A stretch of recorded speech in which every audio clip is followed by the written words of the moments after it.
Hello everybody and welcome back to Chaotic Neutral Games and our D&D 5th edition campaign, The Benefactor. I'm here with Felicia, Rodrigo, Corinne, Nick and Kate as we are on episode 29.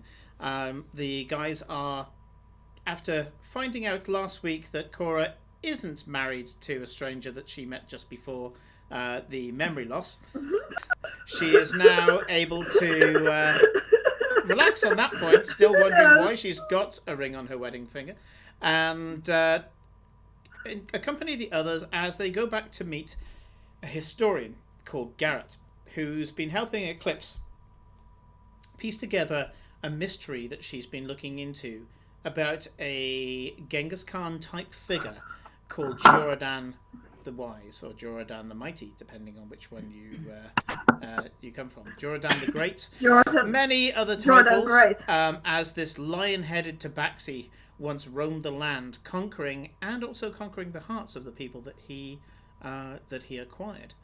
Very much a parallel with Genghis Khan. So this has been an obsession of Eclipse's, and even though, yes, technically they should be going and finding out what happened to the other 2 weeks of their memories, this is a little kind of check-in with them, because it's likely that Eclipse would have spent some time with Garrett, and we'll see what they can piece together from their memories with their interactions with him. But first of all, hello guys. Hello. Hello. Oh. Hello, hello. There's a stream. Woo. Yeah, Kate's hosting.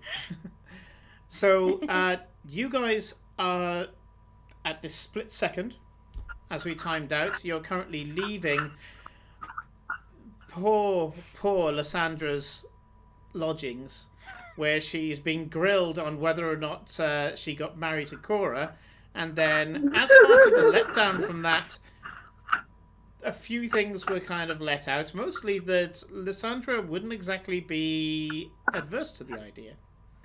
So she the last thing that we left was poor Lysandra getting very embarrassed, as she had kind of revealed that she had a bit of a crush on our halfling warlock. But that's all water under the bridge, as Cora's being dragged out, can't remember by whom, and they're going out into the street. I think her own embarrassment followed by a blood hunter. Mm-hmm. Yes. I'm gonna be honest, that last session with the whole, like, both Cora and Lysandra being flustered as all shit, probably the most painful thing, like, the most, like, real thing I had to sit through in a D&D game.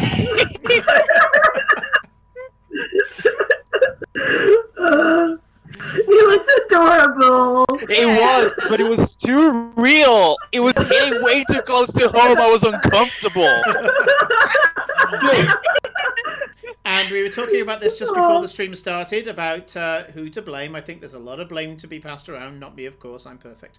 But, you know, it could be Felicia. It could be Rattle, who got this ability for Felicia, which is Lust, Darling. Lust.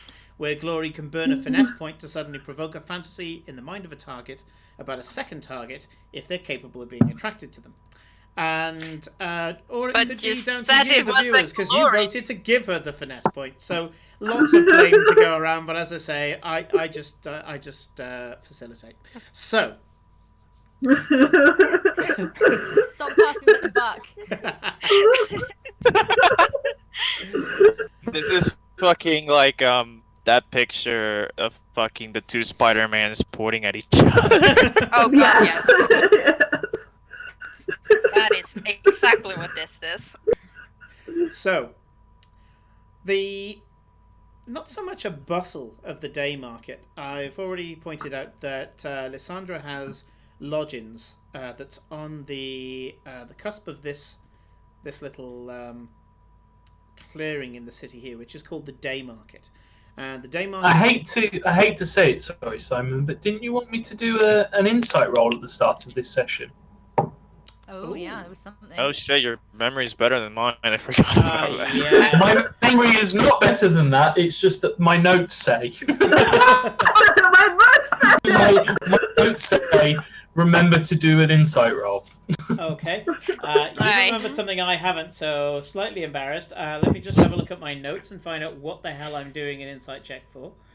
I think it might have been off the top of your head because, of course, as we left, I was the last one out, and I kind of went, like, Right. you know, Gave the Don't dab you- thing, didn't you? Yeah. I was like, Oh, yeah. don't you be having unprofessional thoughts about my warlock? Oh. Yeah, I've got it here. I've got it here. Okay, yeah, make your insight check.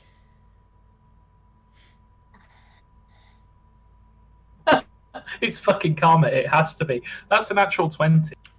Okay. Okay.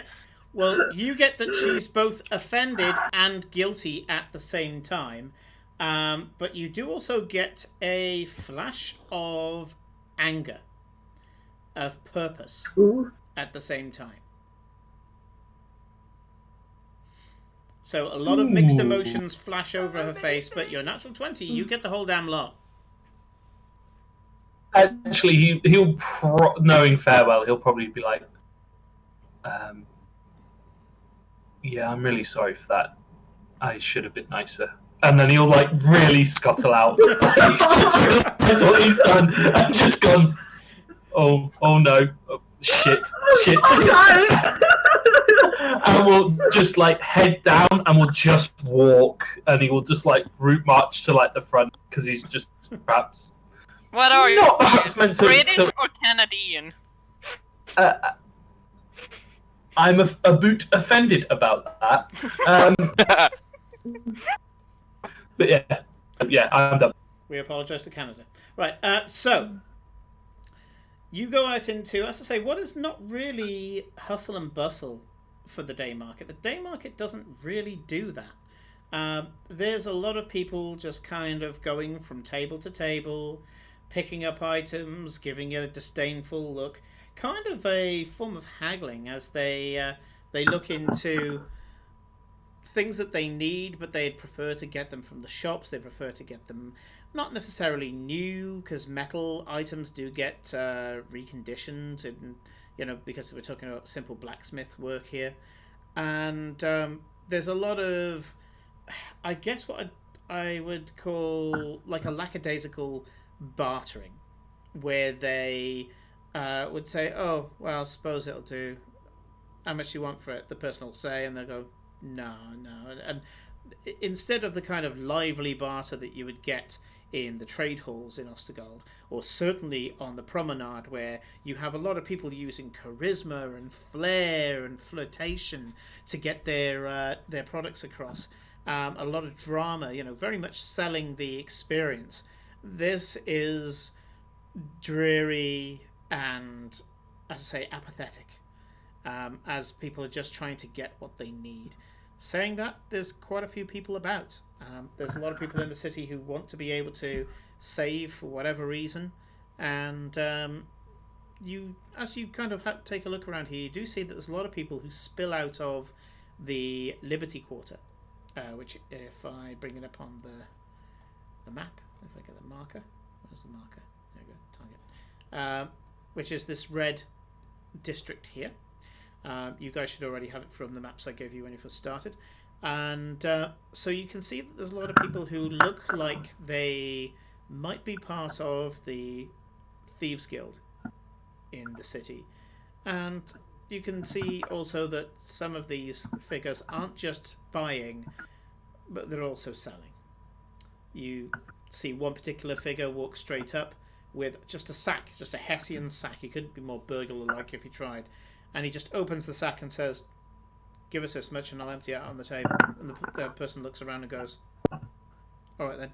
Hands him a couple of silver, and he just upends it on the table and walks off, throwing the sack under the table as he leaves. This is very much where the Thieves Guilds start to tip into the rest of the city. I believe you guys wanted to go into a nearby district, which oddly is between the Day Market and the Liberty Quarter, and it's where the historian Garrett lives. Is that where you wanted to go next? Yes. I think Okay. Eclipse. That yeah. is Apparently. what the kitty wants to go, and we are following. You are not going to get an argument from Farewell. Okay. I'm just getting dragged along, honestly. Yes. At this point, we're like, don't split the party. We have like 3 weeks of memory loss. Don't split the party. I've just got this mental image of like Aiden keep trying to walking in an opposite direction, and then just Eclipse grabbing his arm and just like marching him backwards, and just every like how you like when you're out with like toddlers and stuff, they just see something shiny and they wonder, and then they're corralled back in.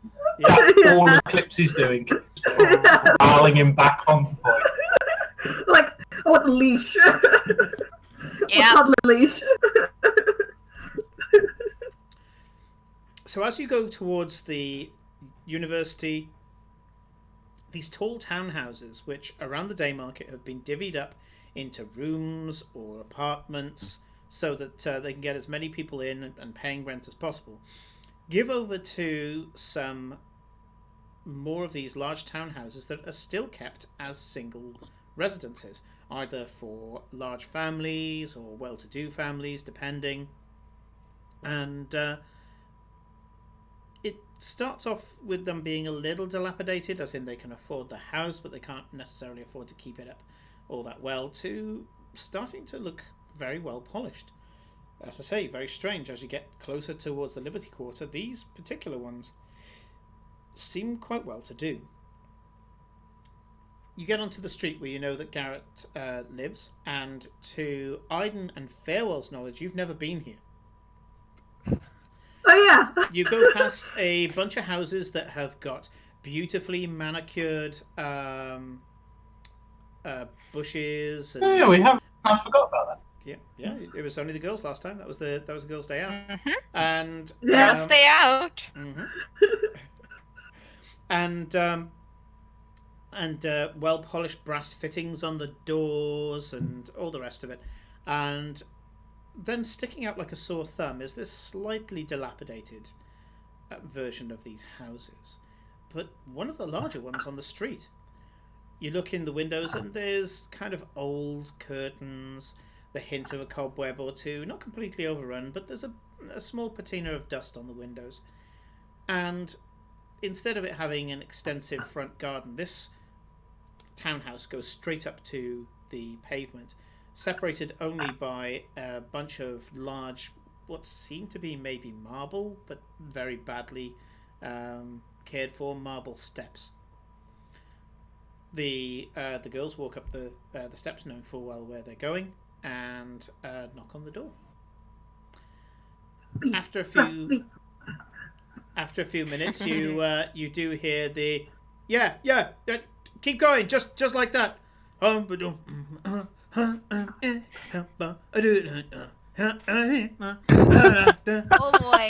you guys get to meet him. Yes. Amazing.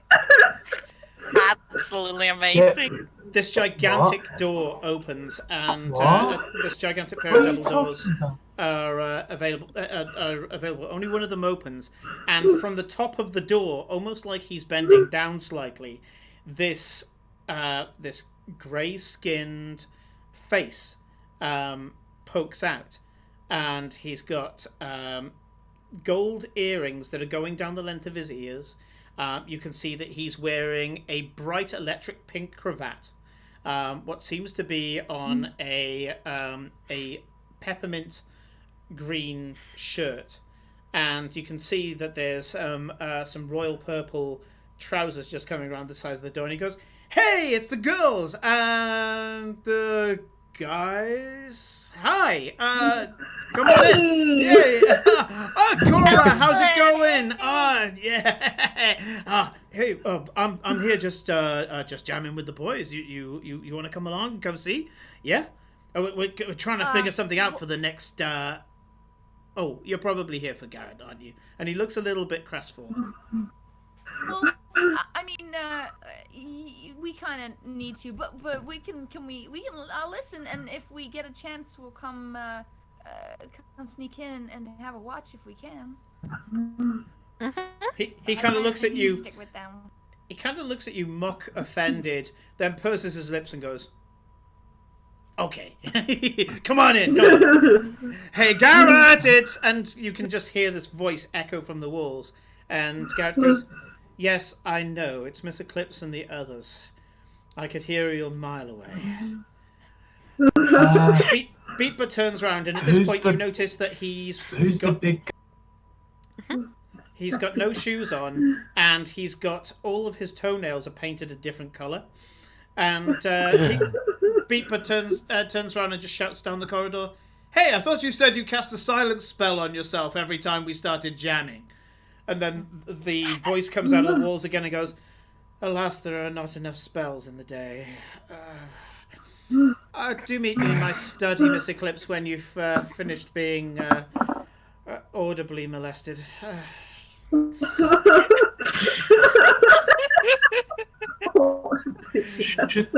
Should I be concerned?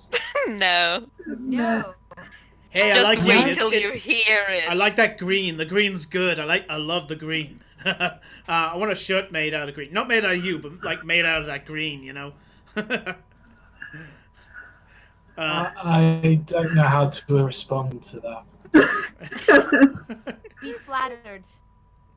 Yes. I'm Beatba. I'm very Pleasure to meet you. I'm Beatba.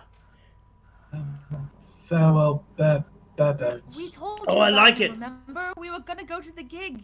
Oh, I like it. Bare bones. Bare bone, ba bone, ba bone, ba bone, ba bone, ba bone, ba bone, ba bone. I could do something with that. Question, did we come to the gig? Did you? You had? I didn't see you. Oh, I didn't see you there. You should have come up and said hello. Well, We don't know if we. yeah, it's very complicated. It was a heavy night, and maybe we didn't. I don't know. You were too drunk. You didn't know if you went or not. Yeah. Yeah, Definitely tell us about the next one. We really have to come to the partied next that night. Yeah. I mean, the gig list that I gave you last time around, that should still be applicable. Yeah. I'm going to be jamming with a few different guys as well. We got people who come and go, and some of the bards come on the boats and that. Come in, and say hello to the guys. You know. Anyway, so what I was thinking is, I want more of that turtle shell. Yeah, more turtle shell. And you walk in and you can see a tabaxi, a turtle, and a half-orc in one of these, as I say, quite dilapidated lounge rooms. You have a feeling there's a few of them. And Do I recognize the tabaxi, considering tabaxi is super rare in the city? not all tabaxi know each other, Eclipse. No, but... No, but considering how rare they are in the city. Okay, so this tabaxi has leopard-like markings. He seems to be quite thin. Maybe he's a bit younger than you, or maybe he's just naturally thin. And you notice that he has complemented some of his markings with what seems to be some sort of colourful dust. He's got like electric, like neon colours dusted into his hair, almost like face painting, but instead he's had to use dust so it sits on top of his fur. And he's got like these waving lines that go in and out of his spots. And also, this is the first tabaxi you've ever seen wearing glasses, but he's wearing like sunglasses. Yeah. So he seems to have these two kind of things there, and he's wearing like a waistcoat and a pair of shorts. Other than that, he doesn't seem to be wearing all that much. The waistcoat is open to the chest. And he's got kind of a strange guitar-looking instrument. It's normally one of these things that you put over your. I'm trying to remember the damn name of it. Zither. Normally you put it across your lap. This one seems to be like a double. So it's kind of got bass and main. And you can see that the way he's holding it, he uses the claws on his fingernails to pluck the strings. The turtle has again, his shell is just this cacophony of color. The shell on his back. You know this because he's just gone to grab a drink, and he's coming back with the drink. And this shell, you don't know what color it was originally, but it's like people have drawn it because clearly he can't reach it himself. And people have just been like scrawling. Again, what seems to be on this neon-coloured chalk. And he seems to have an array of woodwind instruments on him. You can see like an ocarina hanging off his belt. He's got a flute that's tucked under his arm. There's a couple of other bits and pieces that are around the place. It seems to be that he's like an entire woodwind section. And you're pretty sure that one of them is a kazoo. And he as you come in, the turtle kind of winks at you all. And sits down, takes a long draught of his drink. The half-orc has a very large floppy-brimmed hat.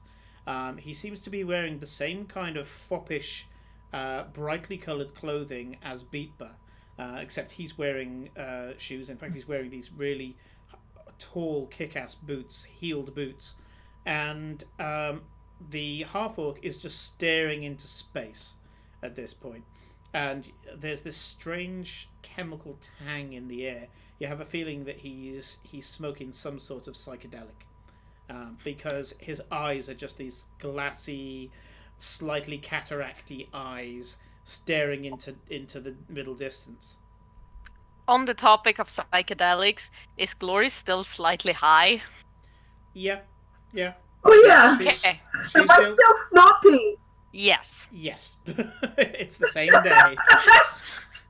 So yeah, Eclipse is still teary, snotty, drooly, all the dwarfs that didn't make the cut.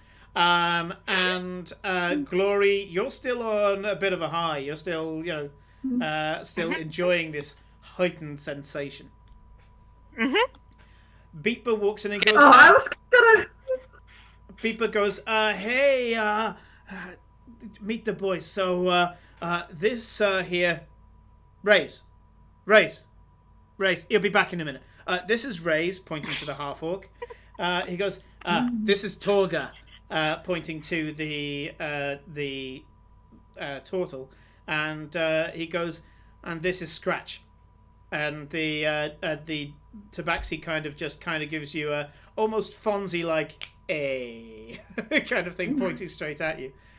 And he goes, yeah, we were trying to get this thing together. I was going to start with kind of the bombing and the beating and the bum bum bum, and we were going to get the strings to do like a boom boom boom. Oh, you should see Scratch when he kind of makes it. It kind of goes. It kind of goes bang. Look like bang. And by the way, I am assuming, but I'm just going to ask. Scratch is of the Naru, is he? You can't tell, but you're assuming by the fact that no Tabaxi tribe that you've known other than the Naru travel, and they certainly don't adopt. A lot of them tend to be quite isolationist, other than the Naru, who are very much the opposite and get wanderlust. And also the way he's dressing, he can't be anything other than a Naru. Yeah. I will approach Scratch and say, so what's your full name then, Scratch? Mine is Eclipse of the Moon. Yeah. I mean, that's the name that my parents gave me, like this name. And this name that they gave me is like... It's high. It's like how I am when I'm at home. But when I'm here, when I'm on the travels, I'm something else. And the travel's not just like in like distance, it's like in like the mind, and where my music's going to, that's like a journey too. And yeah, so at the moment I'm just Scratch. I might be more than that, but I'm just Scratch. Because that's what I do. Right. And at that point, his hand just... Can I tell that this guy is as high as a kite? Put it this way, if you get any closer, you're not going to be able to see for the tears, in your eyes. Because at the moment, you're sensitive to everything. Thanks to being... Scratch is tripping balls right now. It seems that Toga is just drinking... They're just drinking. He's just drinking alcohol. He seems to be like a little merry and all the rest of it by the kind of dappy grin that he gave you all when you came in. But yeah, Ray's seems to be, going the full psychedelic trip, and Scratch just seems to be. I'm already knelt down right near him, and I'm just like, I'm a little concerned. I'm not quite sure that this is healthy. Simon. Can we hear a tune? What were you gonna say, Rodrigo? No, I was just gonna say, please tell me that someone here looks like they're high on cocaine. The last thing any of these people need is coke. Like, one of them is just, whoa! Yes! Whoa! Yeah. And what's your name again? Yeah, if there's anybody Now who... my life goal, Mate, my life goal is is to mate, see what Aiden. If my life goal is gonna be to see what Aiden is like on coke. Well, if there's anybody who looks like they might be on coke, it's Beatber, but thankfully you, the girls at least, know that this is Beatber's natural energetic state. Oh, okay, good. Yeah. Beatber has this kind of happy puppy vibe on at all times. He doesn't need drugs for it. Which, considering his size, this guy is like 7.5 foot, solid muscle. Yes, he's dressed up in this kind of I don't know, ragtime jester kind of way, and also kind of slightly hipster beat poet mixed in there as well. I haven't tried to tag this to any one genre, but my love of jazz and ragtime and things like that have come in. And also, there's quite a bit of stomp in this because I'll explain now. Oh, room by is- the way, Simon, did Go you on. say that the half-orc name was Rays? The half-orc's name is Rays, yeah. But we'll get to that in a minute. The room is cluttered with crap. Okay, so Glory, Eclipse, and Cora know this. These guys, one of the final elements I put into this fantasy music form is from the musical Stomp, yeah, where they use trash can lids and things like that. These guys, the music is very playful and very subversive in that most of the music you'll find in this city, it's kind of a medieval vibe. A lot of the things are the kind of fal-da-la-la-da-la-day kind of bards and things. You won't find any, any kind of anything approaching rock here. So the most subversive thing they've got is music that is not serious. Okay, so this is like jester music. It's the kind of there is a beat, you can dance to it. A lot of this has got a bit of bass beat, I guess, to it all. And when they get going, everybody's up on the tables dancing and having a great time. It's infectious. Cora can attest to this because we rolled when she first met Beatber, and she'd been to one of his gigs in Freetown, and so they clown about. So where you've got a lot of these very serious bards who are like, I am an artiste, I am a poet kind of thing, these guys just have fun. Sometimes they hit, sometimes they miss, but even when they miss, they laugh it off and then just keep going till it hits again. It's kind of this reckless, experimental, cooking pot of ideas and free expression of music that just makes it infectious and gives them a cult following in the city. Is it like a mix between punk and jazz? Yeah, I'd say punk, jazz, scat, beat poetry, a bunch of things. Yeah, I wouldn't be able to place it. And to tell you the truth, I should really put something together as an example of this music. But I'm pretty sure somebody will turn around and go, oh, it's this. And be able to give it a label. But yeah, I'd much rather you guys imagine this crazy cacophony that seems to work. And this is what Beatber was explaining to you, and he says that he wants to start with his usual thing, his capering around, and no one capers like a muscle-bound 7.5 foot giant, and his usual kind of almost beatboxing, I guess, but I would call it scatting, more kind of Louis Armstrong, and the then he points out that Scratch is supposed to bring the strings in with the bing and the wow, and then Toga's got to start doing all this crazy stuff with the woodwind stuff, and in response to that, Toga starts kind of doing a trill on the flute, and then kind of goes to his armpit where there is indeed a kazoo, and there's this wah that just completely breaks this beautiful trill, and then he scoops up the ocarina, and there's a trill that goes off that before he returns to the flute, and dancing. seemingly that as this starts to happen, you see that that Ray's just comes to life, and suddenly this string of lyrics just spills from his mouth, and they're crazy. They're the weirdest stuff. We're talking like I am the walrus type non sequitur coming out of his mouth.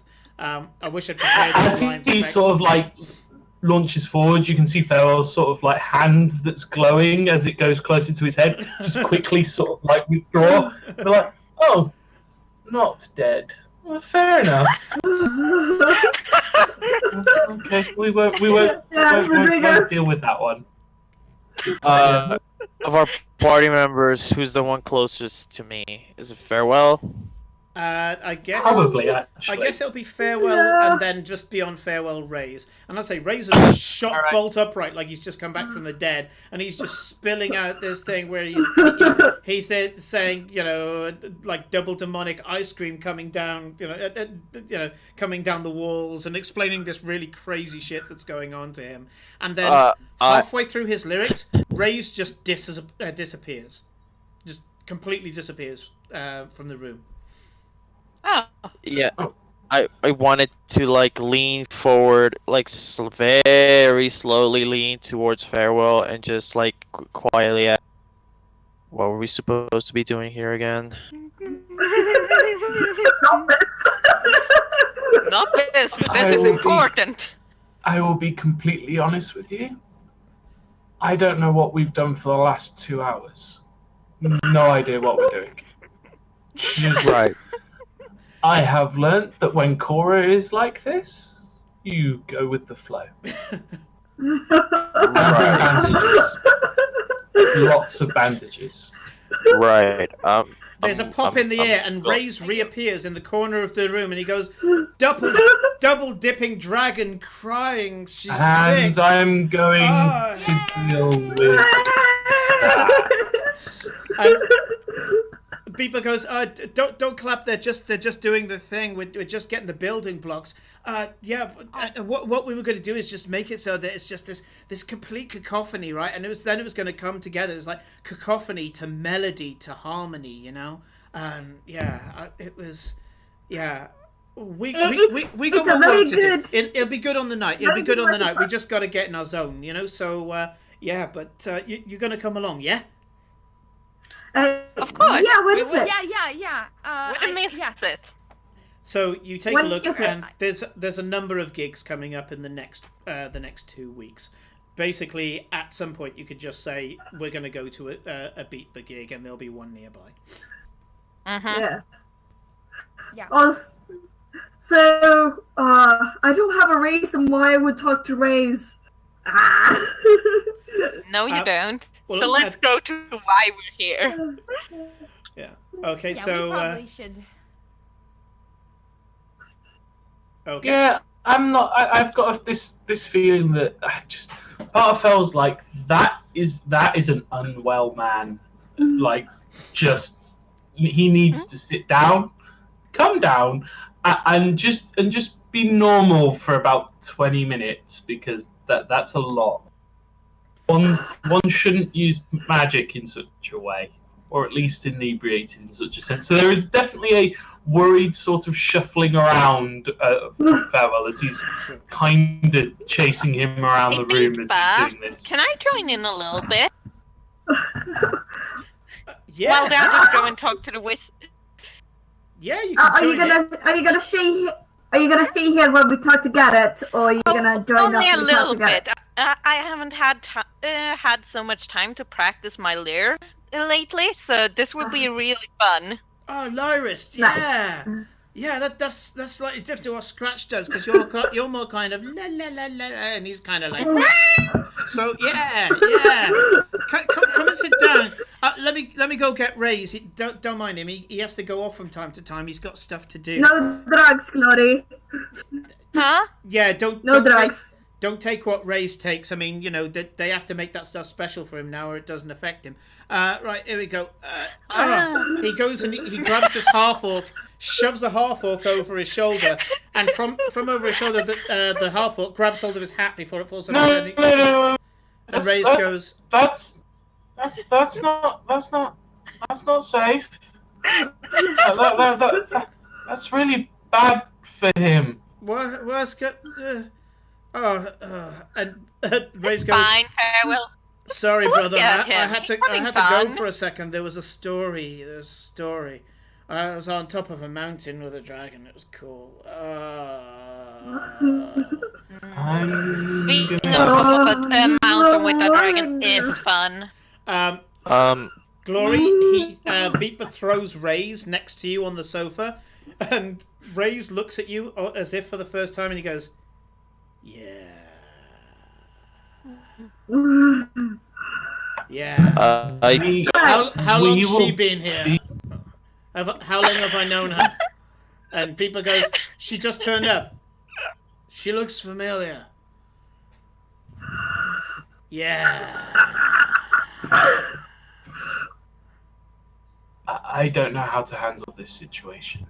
Yeah, maybe let's leave them to it for a bit and go and do what we should be doing. I say to the What party, should we be doing?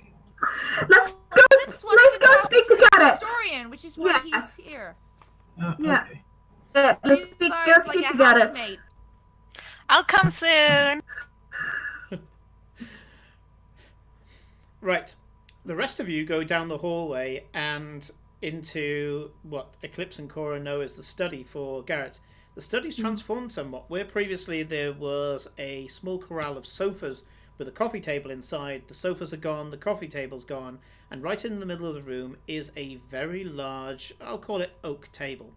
And strewn all over the place are papers and maps and drawings and kind of geometric kind of diagrams pointing It's things to each other. my fault.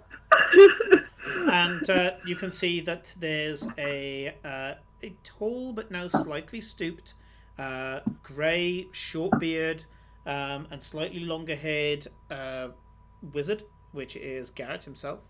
And there's a sat back in like a rocking chair, sucking on a pencil, looking at a kind of a clipboard, is a dwarf, which you know is Jacob. It's been told to you guys before that Jacob is an archaeologist, so very much a field guy, whereas Garrett is more of a theorist. He's more bookish and stays within a stone's throw of the university. This house, by the way, is Garrett's. Beeper is his lodger, and kind of Garrett is his patron. So Patreon goals. And Garrett is who? Oh, Garrett. Yes, Garrett is Bieber's patron. yeah, is Beeper's patron. Um, Yeah. And Jacob and Garrett are just colleagues, are they? That's right, yeah. Yes. Jacob lives elsewhere in the city. But you can see by a few, well, let's say dwarf-sized items that's strewn about the place that he's probably stayed over a little bit recently, as these guys seem to be on the trail. You know, they've got the scent of a potential find. The things like coffee cups and things like that have been taken away by the staff, and as if by magic, a member of staff comes in with teas and coffees and things like that for you guys. And Garrett looks up from the papers and say, "We've made considerable headway here. So if you remember the intersect between this feature here and this feature here," and you can see he's got a perfect copy of the picture. He goes, "We believe that's looking somewhere." Completely blank look. And so if we're looking at it now that we've got rid of the red herrings, we think there are 6 intersects that need to be picked up. By the looks of it, the three of the red herrings at least, 9 being a usual preferable number. Those 3, I'm almost certain now, are traps. You would have gone there and been fighting your way through some nasty little hole in the ground, I'm sure, just to go and get a fake at the end. So yes, I'm almost certain that there are going to be 6 canopic jars that you're going to be finding in order to find the final resting place. Get it? Yes, Eclipse. You didn't bring your things. I told you, bring your notes. Get it? Yes. I need to tell you something. So, yesterday, me and all my friends woke up with no memory, in the middle of town, with no memory of the last 3 weeks. I don't understand. I don't have any memory from yesterday of the last 3 weeks. I have no memory of us going through this. I remember starting the conversation about doing this, but I have no memory of actually going through this investigation with this. You notice that he's keeping his fingers, one on a book and the other one on a piece of the map, as if this is some kind of confusing distraction from the real work at hand. And he goes, how did that happen? We don't know. We're trying to find out, and we're gonna ask if we're gonna see what work we've been doing here, and if this is tied in any way to what might have happened. If we ran into one of the traps that was like some sort of memory loss thing, or... Well, no, you haven't been on expedition yet. I mean, what you have lost, though, is terrible. Awful. You've lost easily... You've lost easily 40 hours of calculations, vector proposals, and eliminating various elements of the artwork. Research, lots and lots of research. I mean, we have it all down on paper. I can give you the summary, Right. but you know, I think you are worried about the wrong thing. Well, what else could there be? Really? I'm also devastated that I lost the information here, but as you said, there are the summaries I can read and what you guys found out already. Well, yes, but it's the journey you've lost. That's terrible. Absolutely terrible. But who would do such a thing? I mean, let's see if we can sort that out. He takes his fingers off the 2 points, but you do notice that he grabs 2 paperweights and puts them on the 2 bits that he was on, almost as if he's bookmarking a thought in his head. He pulls out his wand and just starts firing spells at the 4 of you that are here. Oh,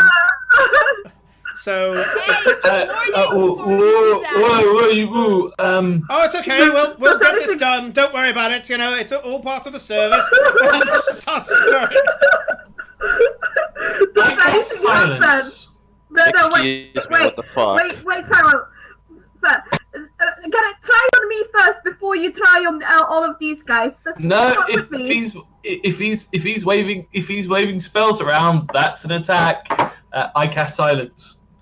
Sure. It's not an attack. It's not an attack. Okay, let this play out. He's done what he's done. He's done what he's done. This suddenly the entire room goes boom, silent as he goes.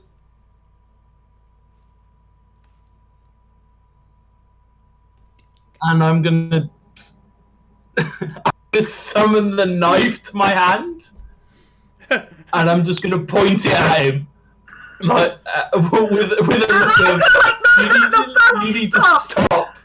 No, I put like I'm going like Farrell, stop it. And sit down. You guys don't say anything. You're all in a silent sphere. None of these lines come Yes, out. but I'm like gesturing like white. Like I can use minor illusion because I don't think you need that vocal component for a minor illusion. I think that's just somatic, isn't it? Yeah, somatic and material. So I will use the minor illusion to like create like an image of Farrell dispelling the silence and of him sitting down. I'm gonna grab a piece of parchment and write down what spells are you casting and up. Yeah. He grabs the paper and irritably writes down detect magic, dispel magic, lesser restoration, greater restoration.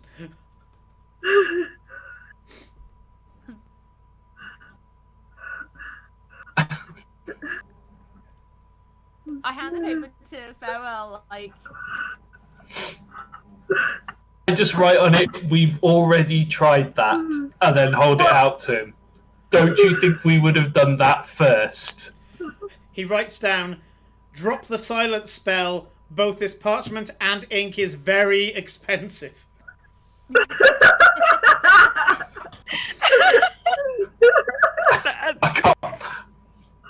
I can't believe it. Farrell writes down, I know, I'm really impressed. Where did you get it? I would really like some. Cora throws a smiley face. When he sees you write that down, Farewell, in what is a one-tracked mind, typical of, okay, on occasion me, he suddenly turns the paper over and starts writing down the address and who to ask for. He writes down the serial number for the paper, what the specs are, and also what the shade of ink. As this is going on, I go to Farewell and I like try to motion with my hand, like I do like this, as in just get rid of the spell. I see this and like my head's.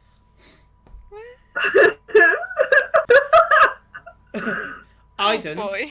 one thing you do notice as you're doing that, because Eclipse and Cora are trying to do this lot with Farewell, as you head over to Farewell to tell him to stop, I'm going to say you probably were a little bit separated from the others in this. You do notice that sat in the rocking chair, holding a pair of what seem to be flintlock pistols, not witchlocks like yours, but regular black powder weapons, is the dwarf. And he's pointing them at you all with a look as if to say, I don't need to cast magic to fire these things. They'd be quiet at least. I go, I can't, I'm like, oh, fine. And I click my fingers and the silence spell drops and I let go of the knife and as it clatters to the floor, obviously it explodes into like, Yep. Next time, please warn us before that, as I don't genuinely like people doing magic on me without my permission. Especially when we've just lost our memory to someone we don't know. If they just did something like that to us, it's probably not a good idea when you might get attacked. Okay, very well. But I was No, getting frustrated. We have work to do. So, Jacob, put those things away. But You're a terrible shot. Thank you for the address, by the way. I appreciate it. Of course, yeah. As I say, go speak to Mabel. She has all the best things, and she'll want to give you indigo ink. Don't take it; it's gritty. Really, it splodges and everything. So, right, okay. So, I did everything apart from remove curse on you. Yes, by the looks of it, you've got quite your work cut out. So, here's a copy of the summary, Eclipse. As I say, there are 6 items that you'd need to go to. Each one has its are the items? What are the items I need to go to? There are 6 canopic jars. That's what, from our research, we think that they're canopic jars. Now, we doubt that they can actually contain any part of Jordan himself. They'll probably contain like the ashes or the heart of his generals or viziers or advisors or something like that. I would say that you could probably go for the. Do we know the location of these?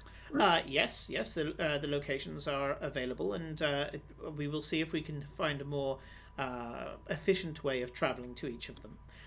So one of them is in a city mausoleum. Well, I say city; it's more of a town. It's in a town mausoleum. That's the easiest one to get to because we do know of a teleportation circle that belongs to a member of the university there. So we should be able to get you guys to go there. And the problem would be getting into the mausoleum itself, being that it's privately owned.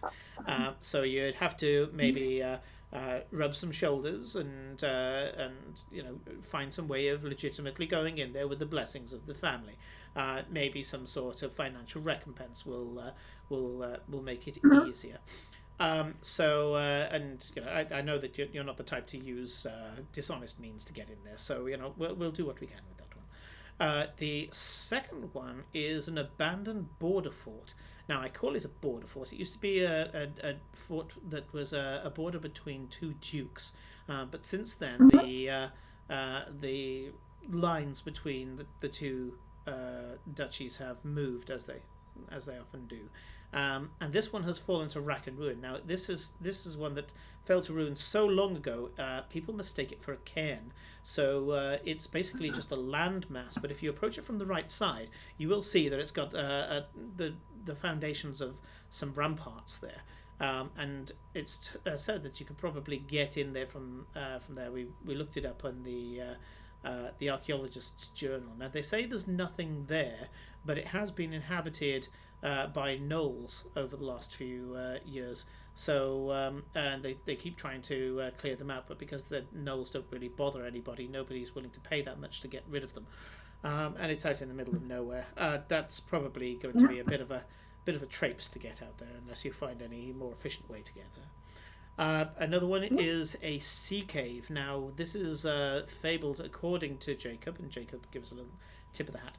He says, now this one is supposed to be some sort of famous smuggler's cave. Now, there's a couple of guides that will take you there, because they take people there, I guess, on some sort of tourist thing with romanticized tales of pirates and smugglers and dare and do and all that. So that's one of the others. One just seems to be a bare location. We have no idea what's there. As far as we can tell, it's just in the middle of the forest. It's fens more than anything else. Just rolling landscape with a ton of ferns. I don't know what could possibly be there. It's a terrible place to build and a terrible place to farm. No one really uses it. It's mostly just squabbled over in terms of real estate. So that's going to be a weird one. Then the next one we've got is an old abandoned mine, and it's a very unsafe mine. Apparently, a lot of miners lost their lives there because the unstable stonework that's there collapsed on top of them. And then finally, what mine is that?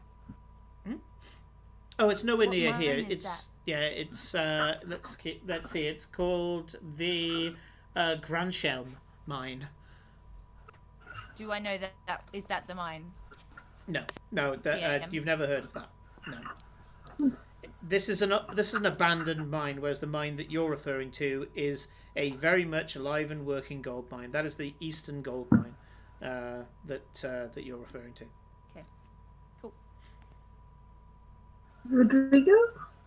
I was gonna ask, does any of these places sound similar to where we had to go for our assignment with Miss Green? No. Okay. If you look at them on the map, the closest one on the map to where you're intending to go, which is Vaughanford, is the fens, the rolling ferns. But that's probably an extra 4 days ride inland from that place. And what is the last one? Oh yes. I got 5. Yes, the last one. There's a faction of how do I put it? Not very ethical casters, magical users. We call them casters because we don't really like to call them arcane practitioners. They're more Necromancers?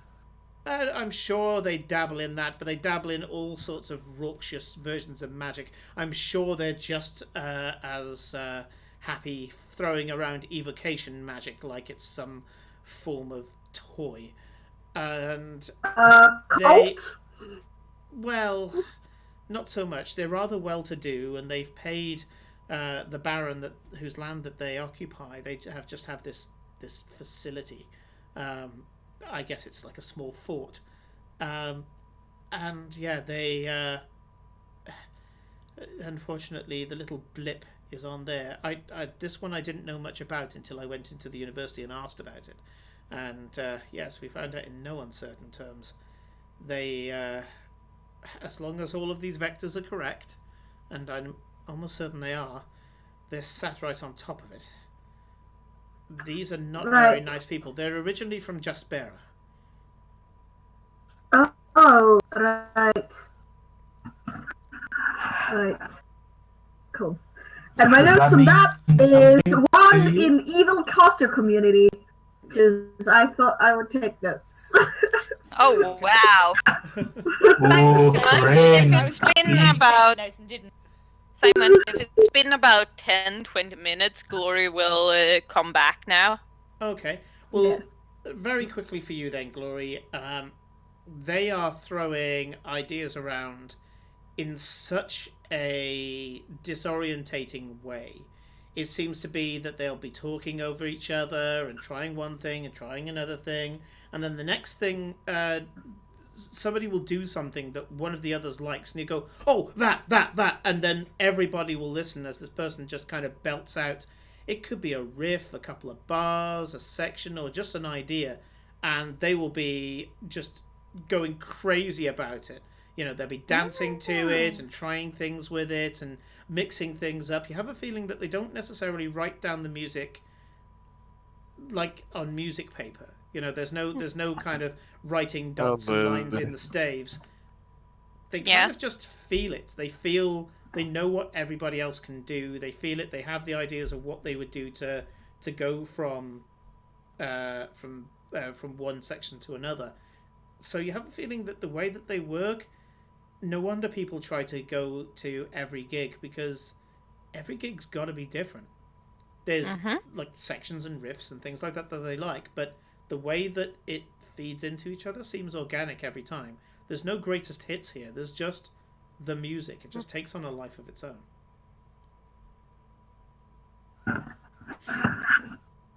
So if you're happy with that, we'll go. You walk back in, and we'll say that the silent spell and all that lot's gone on, and Garrett is really getting into explaining where these 6 canopic jars are. For those of you who don't know what a canopic jar is, they're typically a small, no bigger than, say, this can, product placement, and they will Like have Egyptian thingies. Yeah, canopic jars are Egyptian jars that will normally have either ashes or dried versions bits of organs. Yeah, in there. I'm just trying to get Or cats. the name. Sometimes cats. Sometimes cats. Yeah, they would sometimes build a cat into the wall for good luck. I think they did that in castles at some point as well. Some people get the weirdest ideas. I don't think that was just the Egyptians, yeah. Yeah. No. That was pretty universal, which is weird. Well, you know, cats are assholes, so build them into the walls. Hey! Hey. I think Trouble takes the offense to that. Korean Jesus fan. Hello. Yeah, we got a few people It's well watching known it. that all cats are chaotic evil, but we love them anyway. So yeah, the faction that Gareth is talking about, he pulls out a book and says they're called the Rosali. In Jasperan, it's a direct translation is Shattered Soul. They are the Shattered Soul. Apparently, they're a Jasperan tribe. Right. Okay, so that I'm Lucas community, Shattered Soul. Yes, Baron. Just trying to see if I've got the. Nope. On that version of the map, there is no Jaspera.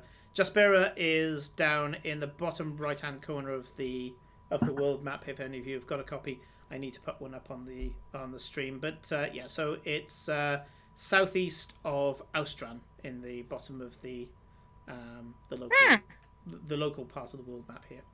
Okay. Jaspera, for the most part, is covered in either desert or rocky strata. Very little greenery, very little fresh water. It's very much a kind of dry, survivalist place. Most of the major dwellings there are on the coast for obvious reasons, because there's more chance of greenery there and chance for trade and to get in the things that you need. The inland is very, very harsh, and spells like Create Water and all that become absolutely essential there for survival. And it's not ruled by any one faction.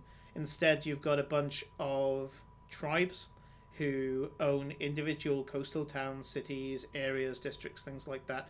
And they seem to be in this kind of lazy war with each other where alliances are created and then shattered every day.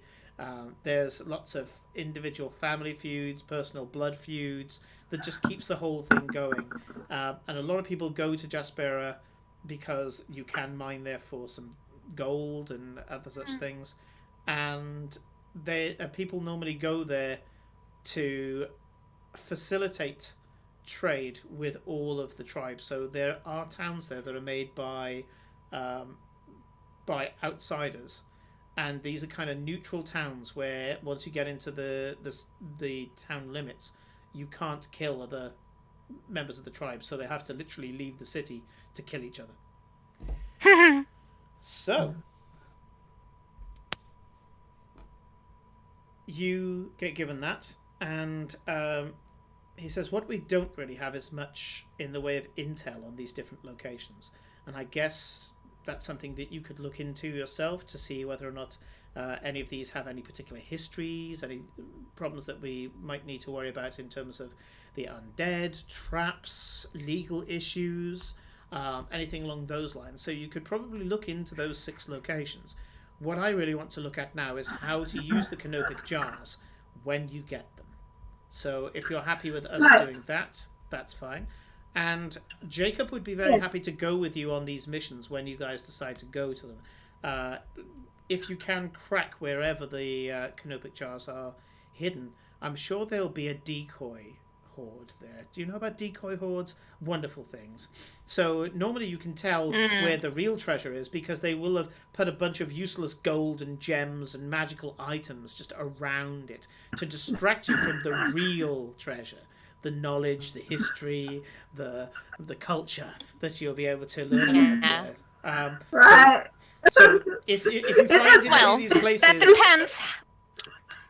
I must admit, it depends on how strong the defenses are, because if there's a dragon sitting on the treasure, then there's usually not a decoy horde. Ooh. Or it could be that both the dragon and the treasure are just the super decoy for maybe a book of lore so secret, so forbidden that it's underneath one of the floor tiles. I think you're thinking about it way too hard. Well, that's where I've got you there, because I've got at least 23 examples of precedents where the real treasure was underneath or in a wall, or it might have been inside a gold bar itself. And if they ended up putting it into a forge to melt it down, they'd end up melting the scroll within. Would you object if we take any of the decoy horde with us for examination? Well, I dare say that it should be useful for covering expenses and other such things. Just don't be too distracted by it. Remember the name. Indeed. Yes, thank you so much. This is thank you, and I'm happy, and I'm sure I helped a little bit at least, but I can't remember much. But Well, as I say, you've got the summary, you've got what it leads to, and I'm afraid at some point you'll just have to come back and bone up on all the lovely academic study that you've missed. Or who knows, you might be able to restore your memories and it'll all come flooding back. Oh, I feel jealous. Yeah, I'm learning hoping on that one. ice would be interesting if nothing else. By the way, while we're here before we leave, I was gonna ask, you don't happen to have any books of enchanting or animating golems and such that I can read on the way? We're planning a day trip. As soon as she says golems, I'm fucking glaring at her. Because, well, you should know that something as large as a golem requires that it's not so much a scroll as a book full of scrolls, and to create one golem will actually expend the book itself. Now, if you're talking about other forms of animata, then yes, there are certain forms. Are you specifically wanting a locomotive enchantment or something that has some form of computational facility? Computational. I'm interested in the research mostly right now.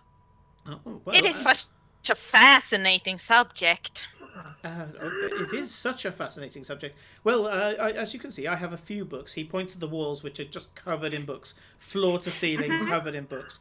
You do notice most of them are mundane titles. There's geography and history for the most part. And he goes, let's see, obviously that would have to have a historical context. How about the Sentinels of Riz? That's a good place to start. And he pulls a book off the shelf and grabs hold of. He opens a drawer and pulls out a very thin sheet of vellum. This writing vellum is so thin and so perfect that you can barely see through it. It's like a piece of acetate.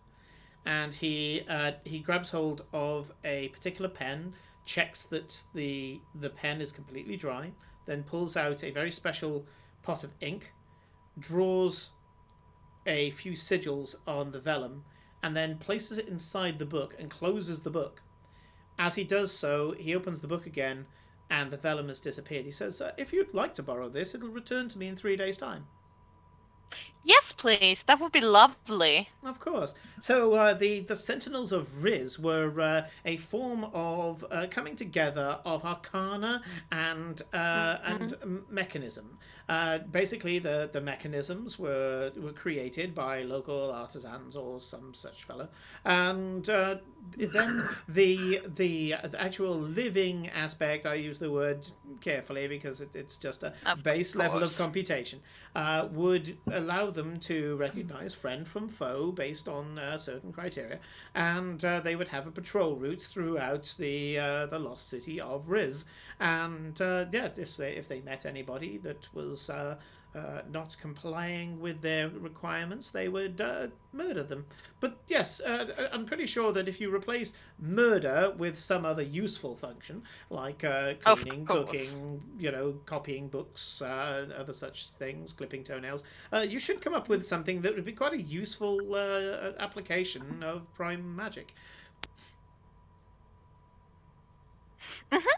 That is exactly what I would like. You notice that he gets more shaky, his voice gets more shaky the more excited he gets. And you've just kind of gone, hi, I'm an academic and I would like to learn knowledge from you. Yes. Yeah, which has stroked his ego, his academic ego. Yeah. Well, I imagine you two have very interesting things to talk about, but we are very busy today, so... Thank you very much. This information here. We do have some things taken care of. Well, first of all, recovering our memories, but we will come back and I'll call on you, Jacob, to go and look for some kind of topic jars. Kind of topic. Word. Kind of topic. Canopic. Yeah. Canopic. Pronouncing things in English is hard. That's very true, because I can't pronounce a word of Swedish. Snur. Anyway. Lapse in bilingual. Wait, Garrett. Question. Yes, Cora. Well, you said that we hadn't gone looking for anything yet. Do you know that? I mean, did we have the information about anything that could have meant that we went looking for something? We had found out 2 locations, but hadn't confirmed them as safe, and we didn't know anything about the canopic jars. So if you did follow Eclipse to one of these locations, you wouldn't know what you were looking for. Okay. Yeah, and I would make sure that we knew what we were looking for before I dragged you over there. So Okay. You say that, but we don't know what happened, and we know that we left the city. Who knows if we decide to detour on our way, or whether Yes, we you- found a location that was close by. Yes, Eclipse told me you were off on some sort of mission, and the Fenlands location we didn't have back then. So unless you went there through some form of fluke or found out about it from locals, I'd have no idea. But if you're going back in that direction, as I say, I would certainly ask around to see whether or not you did go there, because you'd hate to trip on the same trap twice. Yes, and Very true. I do have one request. It came in the other day through the university. There's a reward in Ostergard at the moment, looking for an artifact called the Eye of Paradox, and he shows you a symbol of an eye, and the eye seems to be made up, instead of an eye that's made up of kind of like an oval but then stylized to look like an eye. This eye, it's a good thing that he pointed out that it is an eye, because you look at it and you go, that's like a diamond with a dot in the middle and a bit hanging off the end. But now that you see that he has pointed out that it's an eye, you can kind of see it. He says, if you see... Does that What's that? does that name mean anything to any of us? If Yeah. you try a history check, you can find out whether or not you know anything about the Eye of Paradox. Sounds like something. I don't. I do natural 20. Well, I rolled a 2, so I. Yeah, I sure don't, because I don't an know. 11 isn't gonna get me far. 8. I don't think I Okay. have a good enough history to check. Hold on. I might. Sorry, say that again. What do you need me to? History. Roll history. History. Okay, hold Is on. it Eye of what? Paradox? Eye of Paradox. And it's currently what is Hey, that's 21. Okay, so I need to know from Corinne and from Nick, is your character trained in history? Mine is not. I'm pretty sure no, but I got +2. Let's I've see. got a +3. Yeah, no, I am not, but I Okay. got +2. That's fine. It's just that there's a bit of a modifier if you are trained in history. Okay, so you guys have heard of the Eye of Paradox only through the only other way you'll learn about history, and that is through bards and through story. If you were heavily educated and had like a background of sage or noble or whatever, then I would have given it to you. But I know that Corinne has Eclipse has a background of urban bounty hunter, and Farewell has a background in... What is your background? Hermit. Hermit. Joke. No, it's not. I'm being. What is my background? I was going to say, I'm pretty sure Hermit is trained in history, so yeah. Yeah, no. Shit, where would that be? I think you were haunted one. Yeah, haunted one. Haunted. Yeah, Yeah, it's that's Haunted fine. One. That's fine. So yeah, your background's so happy. Heart of Darkness, because I wanted to go full sort of Linkin Park. Cool. Okay. Well, in that case, what you guys know is that the Eye of Paradox was made by an Eldritch Knight who had his family destroyed by some warlocks.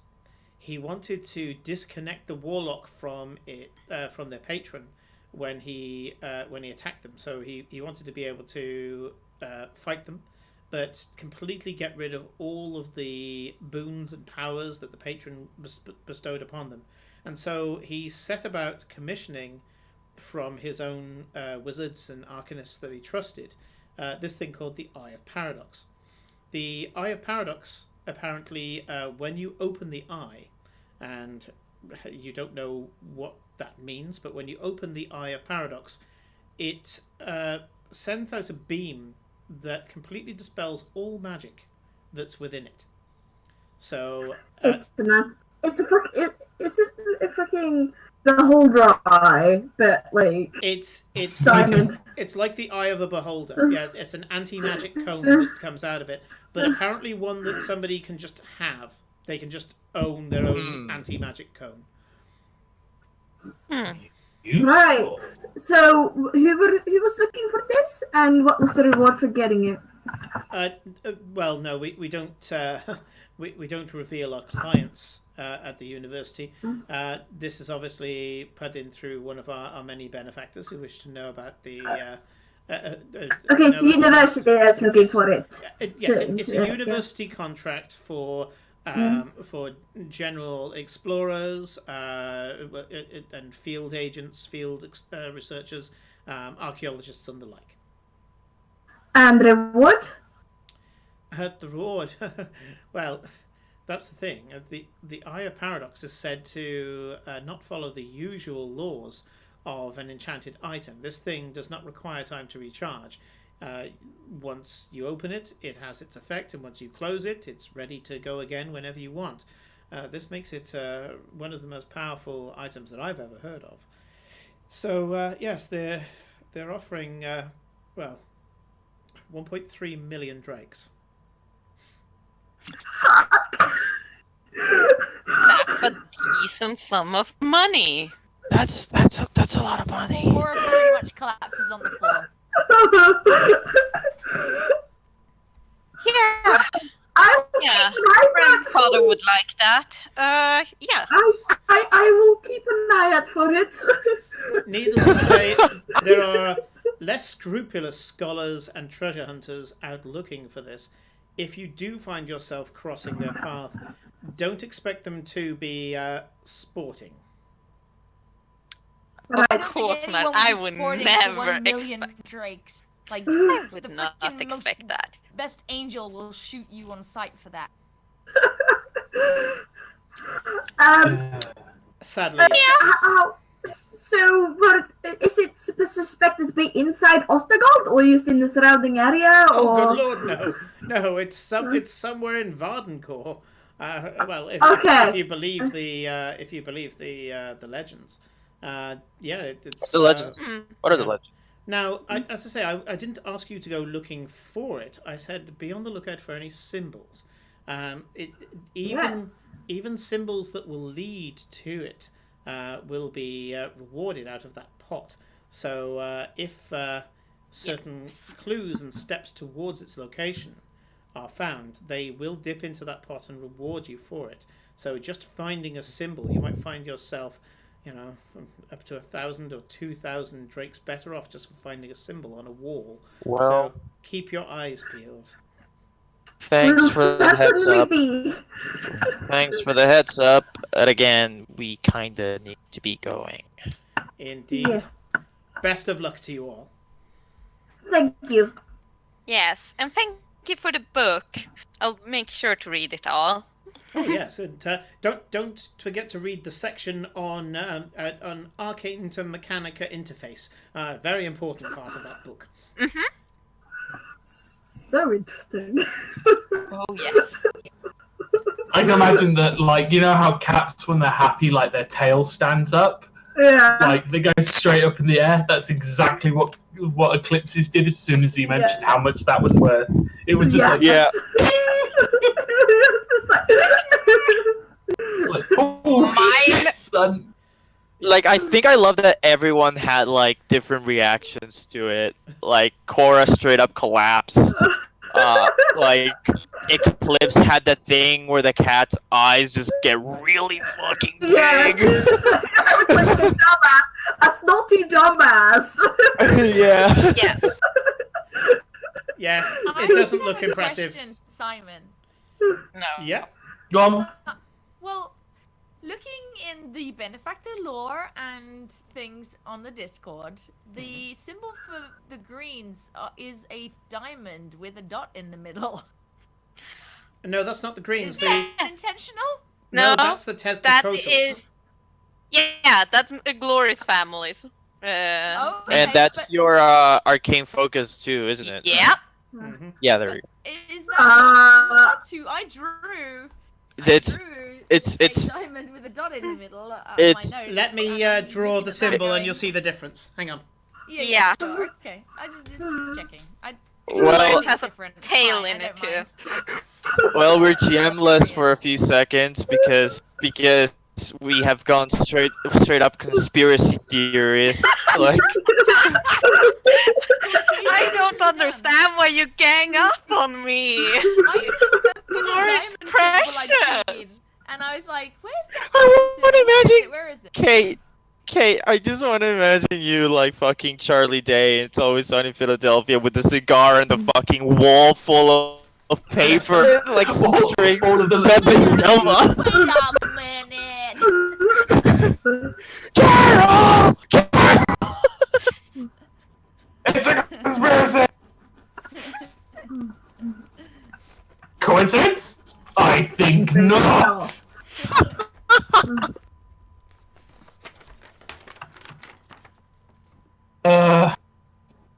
That entire scene is fucking Okay, like. Okay. Yes, I drew it the slightly wrong angle. I thought that for an eye. Okay, cool. Conspiracy debunked. It's To be Oh, fair, I shit. actually You drew should be able that to see the symbol eye now. Yeah, Yes, we can. You can't melt Egyptian eyes. Kate. To be fair, I drew that symbol before we even started the campaign, Yeah. so No, I realized this. I was just wanting to clarify so that my picture in my head is yes, the a same as the Jesus picture fish sent with me. a fin missing. Exactly what it is, Rattles. Exactly what it is. Yep.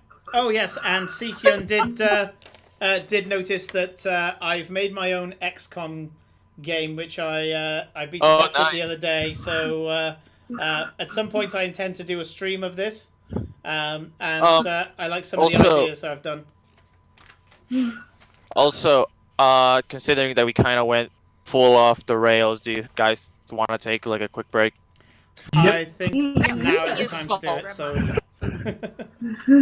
We always go off the rails though. That's never a good reason. No, It's but this pretty was like a on brand. complete fucking like the mine cart just fell off the goddamn rails and into the pit. I just threw a side quest in there and went, yeah, you might find something, you might not. It depends, but that you've got it when you've got it, and everybody's like, screw the main campaign. I'm doing this. Simon, this is D&D. If you put a little bit of emphasis on any detail, we will lose our minds. I could put a tabby cat in the There street wasn't a side outside, quest and anymore. that'll be the rest of the session. So. How do we Yeah. Yes. side quest? Everything's a mystery right now. When everything is a side quest, Well, nothing considering is. Someone's worth 1 million gold. Like, I would destroy someone's memory for that. Like, I think I can Yeah. understand. I Anyway. probably do So more I than just destroy their realised- memory for it. There's gonna be so many dead people with you guys going for that fucking eye. My poor boy is going to be so busy. Well, you guys have just been told that it exists. Nick, they won't be dead. They will be puddled. That doesn't make him Yeah. any less busy. It just means he needs a mop. I Rather have than- pulled this thing here like 3 times. Yeah, I think we completely lost the train of the narrative. So I think we should take a break. Let's take a break, Yeah, and we'll see you please. guys in 10 minutes' time. Yes. Thank you for watching us derail the entire campaign.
protect us. Why don't you like them? You don't know them as I do. I know they saved us from the marked ones. There's only one reason why you're being Lingard. But no one here has ever seen a marked one. Who are you? Get out of here! Amari's spirit. It's found a new vessel. I'm marked. What have you done, Ren? You won't go away, will you, Ren? I can't leave. My family needs me. All the people you know will think you're evil, dangerous. They will hunt you down. Anyone caught harboring a mark will be punished. Anyone caught helping a mark will be punished. Anyone caught in support of a mark will be punished.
Yes. Welcome back, everybody. And yeah, it looks like we've got the votes in, even though I forgot to announce it at the beginning of the break. I'll bring up everybody else's sound. And it looks like, Cora, you have a finesse point for whatever you want. Yay! Fire, I think. I can't remember. I'm going to have to look. So, Hot fire! so there's there's an ability in combat that you have, but also you have Once Upon a Dream. Cora can burn a finesse point to provoke a moment of deja vu in a target, making them feel like they've met her before. Okay. Now, if you remember, I errated that to making them feel that they've either been to this location before, or met a target of your choice before, or seen an object of your choice before. So I've kind of expanded that a little bit. Right. Oh, sorry. Off subject, but kind of on. The Burning Band had had spell charges numbering 9. Did they reset every long rest or short rest or? Yep. So you used the ability to allow yourself to fire breathe, if I remember right. Yeah, that was that used up 3, but then I slept. Yes, you did. So let's bring it up. I think yours was one of the last people. Now I've got Tabaxi Lash Knife here, so let me just go down to it for. It doesn't. Yeah, it doesn't say when It doesn't say on the item card if it's 1d4 charges per long rest or something. Yeah, it doesn't say. You haven't put it in. Right at the You bottom. forgot. At the bottom, if you have a look. Oh, every. 1d6 charges every day at dawn. Oh, so I can roll a d6. So and roll a find out if it d6. gets Chances those are 3 you'll back. get them all back. Nah, I got a 2. You got 2. That's so fine. you Good to have know. 8 charges on your burning band at the moment. It doesn't say on my one how I get my proficiency points back. Let's see. Tabaxi Lash Knife. And I may have not put it on your version, so let's have a look.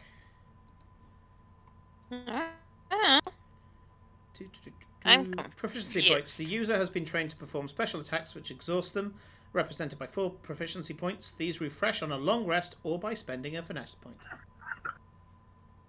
Oh yeah. Yeah. Okay. I get them all back. Yeah, you get them all back if you do a long rest or if you burn a finesse point to get all of your stuff back. Okay. So let's get rid of that. So, after being enticed with the possibility of seeing a symbol of an eye on your travels, you spend the rest of your time with Garrett with niceties. You get called back in, and some semblance of order has been made of some of the ideas that Beatber and his friends have put together so far. And you leave them as they're trying to discuss what their name of their band should be whilst they are as they currently are. Recently, Scratch and Raze have joined them, and as they say, they keep changing. People keep coming and leaving, and all the rest of it. So they're talking about that as they say goodbye to you. And you leave, and it's getting quite heated, but not aggressive. More kind of deliriously passionate. Excited. Yes. Really high. Yeah. Yes. Yeah. Passionate about what they do. What could possibly go wrong?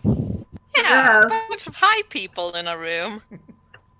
High of Cause then high. a problem. Yeah. Ray starts arguing with a lamppost. It's a thing. Yeah. So.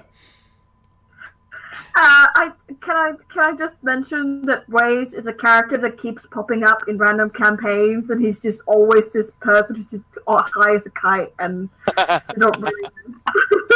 Yeah. Okay. Well. Okay. Yeah. Let's give you a little bit of Illyria lore, actually. So yes, Raze is a bard who has seen some shit, and he, in order to forget some of the stuff that he's seen, has taken to magically charged psychedelic drugs to forget some of these things.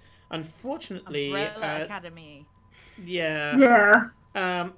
Unfortunately, the way that he's he's done this is that some of the drugs he's taken has had a peculiar effect on him, being that some of his hits have shattered his personal timeline.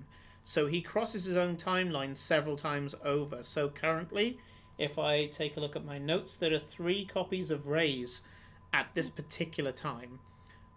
One of them is in Meridia. One of them is in Ostergald currently. And he'll disappear at a point that I have to roll for. And one of them is currently on a ship on the way to Garandal. So, and there are various players in my world. For those of you watching who didn't know, all of my games are linked. They're all held in Illyria.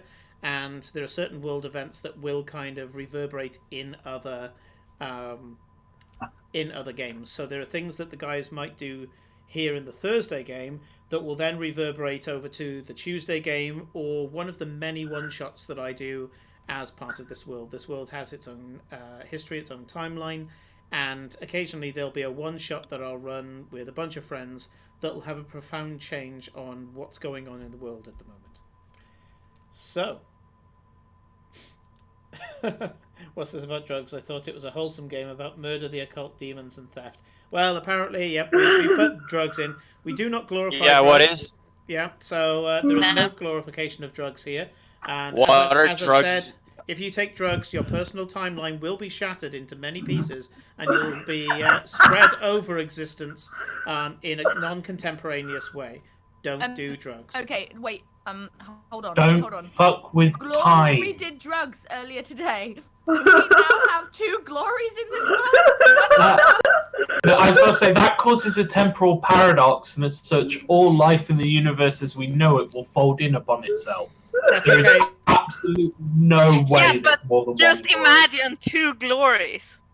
No. Because that is a temporal paradox, and all life as we know it will cease to exist. Yes, thankfully, Glory ended up sniffing an invigorative spice. It's not technically a drug. Technically. Technically. So. Technically. Am I still stopped you, by the way? You are. Or Until you have a long rest, you are. So, you have now visited the Historian. You now have 6 targets that you can get to, aka 6 mini dungeons that you can visit at your leisure.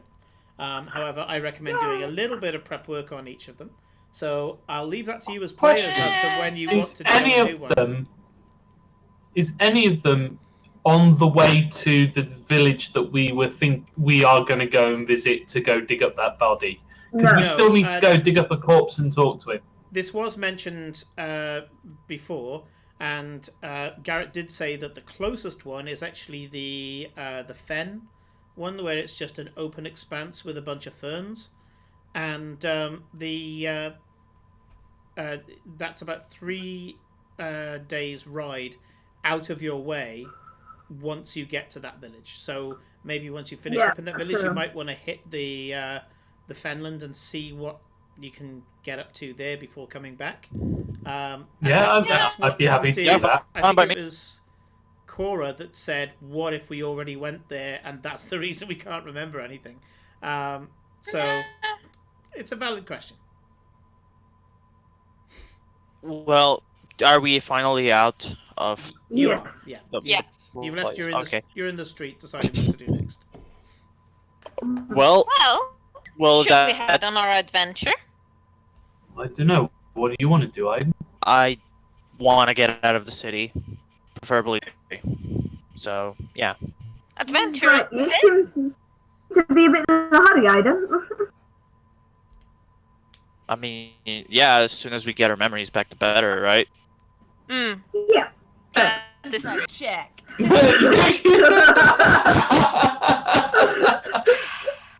You're so mean to Aiden.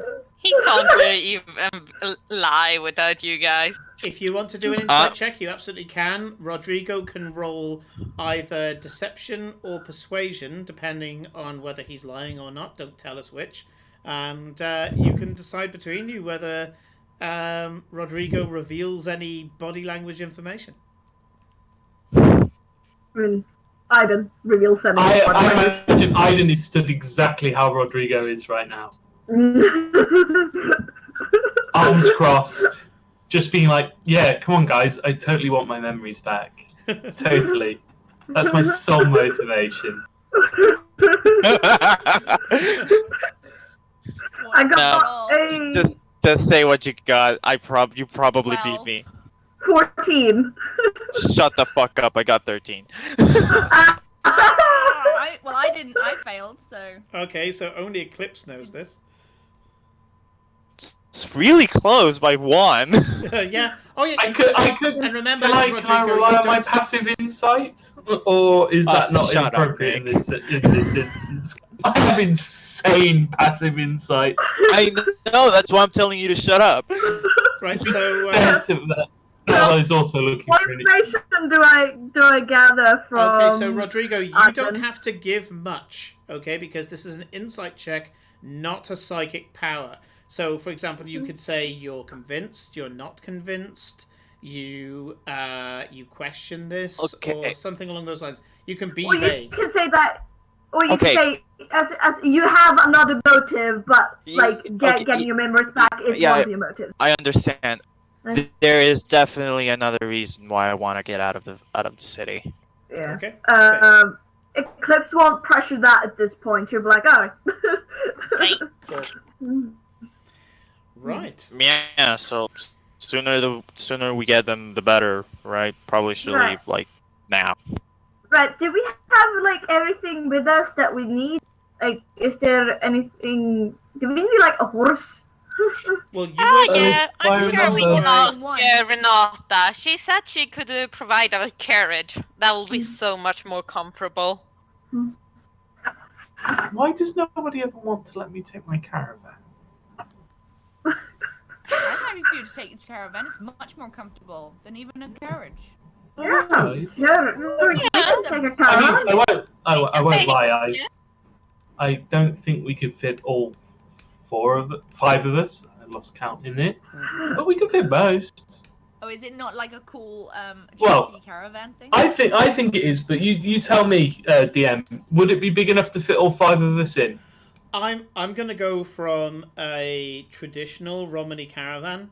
On that basis, when you're traveling and everyone's just sat in it, you could get comfortably 4 or 5 people in there, and then another 2 people on the top. But in terms of them, right? sleeping and living in there, probably only about 2 at a time, and then the rest would be in tents outside. And the other thing Probably about better it carriage then. is a caravan, a proper caravan. And as I say, we've kind of talked about this, and I'm looking at, as I say, a traditional That's how I had it in my Romany head. caravan that's got some beautiful woodwork. I've seen these things, to say, up close. They're fantastic carpenters for being able to do little tables that fold out and things like that as well. The only downside is that the carriage that Renata would give you is a mail carriage. It goes like crazy. It's incredibly fast. Your caravan would go at half of the speed of that coach. Maybe get the carriage then. Fine. It's But really we can- nice. I feel mean. But I believe shall- you. Once, Comfort. when we're going to find some of these jars, we might take your caravan for some like nice like road trip. Cool. A road trip would be really fun. We could pack picnic. I'm sure not cook us some fun stuff and bring all the necessary things. I you want guys to usually- imagine. I want to imagine the expression that Rodrigo has right now is just Ida being like, no.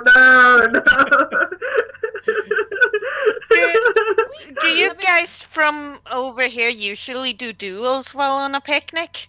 I'm not What? sure. No. Not usually, unless someone packs a really bad sandwich. Okay. That is fair, though. That is fair. Alright, shall we go and ask Give Renata? Farewell a look. So if Like, you the go, look he gives back is equally like. I had no clue what you said, so. okay, so there's you know that Renata owns a set of stables, which is also a kind of coach stop, called the Brass Quartel Stables. And you go there, and there's a statue made out of brass of a winged snake, very much like the symbol that that Renata uses. That's on top of these stables. And oh, hello RPG Lab with a party of 8 raiders. Hello. Hey, nice. Hi. Hello. Hello. Thank you. Yeah, Wow. I think that's 2 or 3 weeks in a row now. We love you guys. You're so lovely. Thank you. Thank you. We need to, at some point to raid them back, but they're normally finished before we do, so we get the chance. I know, Maybe this is we what should do a we do pre-raid. as well. Yeah. Aww. Do a raid in the middle of a stream. I don't quite know how it works, but apparently you can. Well, we could do like a pre-raid and just raid them ourselves before we get any viewers, but you know. Yeah. That would be without any viewers. Hey, That'll be there'll still be just 6 of tuning us. into their stream before we start. There's a bunch of us. Yeah, we could do decent amount that. of people. We should give some love back to the RPG Lab. But, yeah. Thanks for the Anyways. follow, Valdorath. So, yeah, you can see that a male coach has been kitted out. And again, this is why it's slightly better than Farewell's Caravan, although I do now want to fit Farewell's Caravan into one of these expeditions. And I really wish you would stop saying better than Farewell's Caravan. His father made that for him by hand. He was born in that caravan. He has had that caravan since he was a fucking baby. He is very, very set. I am quite upset. I shall be over here in the corner. In that case, sorry, maybe not Green better, boy. although that's a subjective term. Faster is the word. So this We will male accept coach, faster. this male coach has a large kind of buggy section at the back where the aforementioned male would go, and it also takes on passengers because it's not stupid. It's the fastest way to get between cities. And this one has been kitted out just for you. It's got a sprung frame so that they can go fast without smashing the wheels to pieces. And you guys are watching as they pour supplies in there. It looks like the food, drink, the usual kind of things are in there. And also you notice that there is not only a driver, but also a guard. There's quite a grizzled looking woman that's sat up with the driver. She's got some sort of repeating crossbow, and she looks maybe half elven, and you think the half that is elven is probably wood elf by the look of her. Just looking at the various features, stronger brow, dark hair, and she kind of nudges the driver as he's sorting out all the various barding and things around his feet. And she says, "They're here." You notice that the driver is somebody who's driven for you before. It's just a carter called Stuart. And Oh yeah, he took us to that tower. That's right. Where we Yeah, were with the family. he was a bro. Yeah. And But yeah, he got to see us like, lug around that half giant kid. yes. Yeah, Yes. Yep, that was the one Aiden Crag. adopted. Yeah. Yeah, Yeah. Craig. Aiden's special boy. Yeah. Craig. So, she Honestly. leaps off the top of the carriage, walks up to you, and shoots her hand out quite businesslike, very mercenary. She says, "Amelia." Hello. Who she shoot her No. hand to? Whichever you guys would be in front. Oh, in that case, definitely not my boy. Yeah, I can be in the front. Sure. Yeah. So she just Go walks for straight up, very businesslike, and says, "Amelia." You can see Hello, up I'm close. Glory. They've been healed very well. You have a feeling that she's had access to magical healing in the past, but there's very thin razor lines across her face and brow that suggest that she's been scarred a lot. but compared Boy. to your average fighter, she's had access to immediate magical healing, and as a result, the scars aren't that visible. Glory, do not flirt with this. I'll be your boy. lookout, and well, should you need to find yourself retreating to this, providing covering fire and keeping that guy alive. And Stuart kind of just looks a little bit embarrassed and kind of waves his he waves to you, and then kind of checks, just subconsciously checks for his cudgel and his dagger, which he's had before. And Well, I don't Well, think it'll be it's that a kind of pleasure trick. to have you with us. well, thank you. We sure appreciate the extra help. Yes. Yeah. from what I've been told, you're specialist, so that I will take as a mark of respect. Thank you. So, when you're ready to go, so are we. We're all armed for we're all armed up and ready for supplies. There's been a couple of enchantments put onto the carriage as well, and that should protect you for the most part.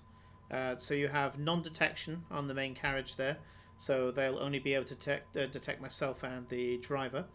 And also there's a Nystul's magic aura on it, meaning that any of the magical items that you will carry on you, or any of the spell effects that you have on you, as long as they don't extend outside the carriage, nobody will know that they're there.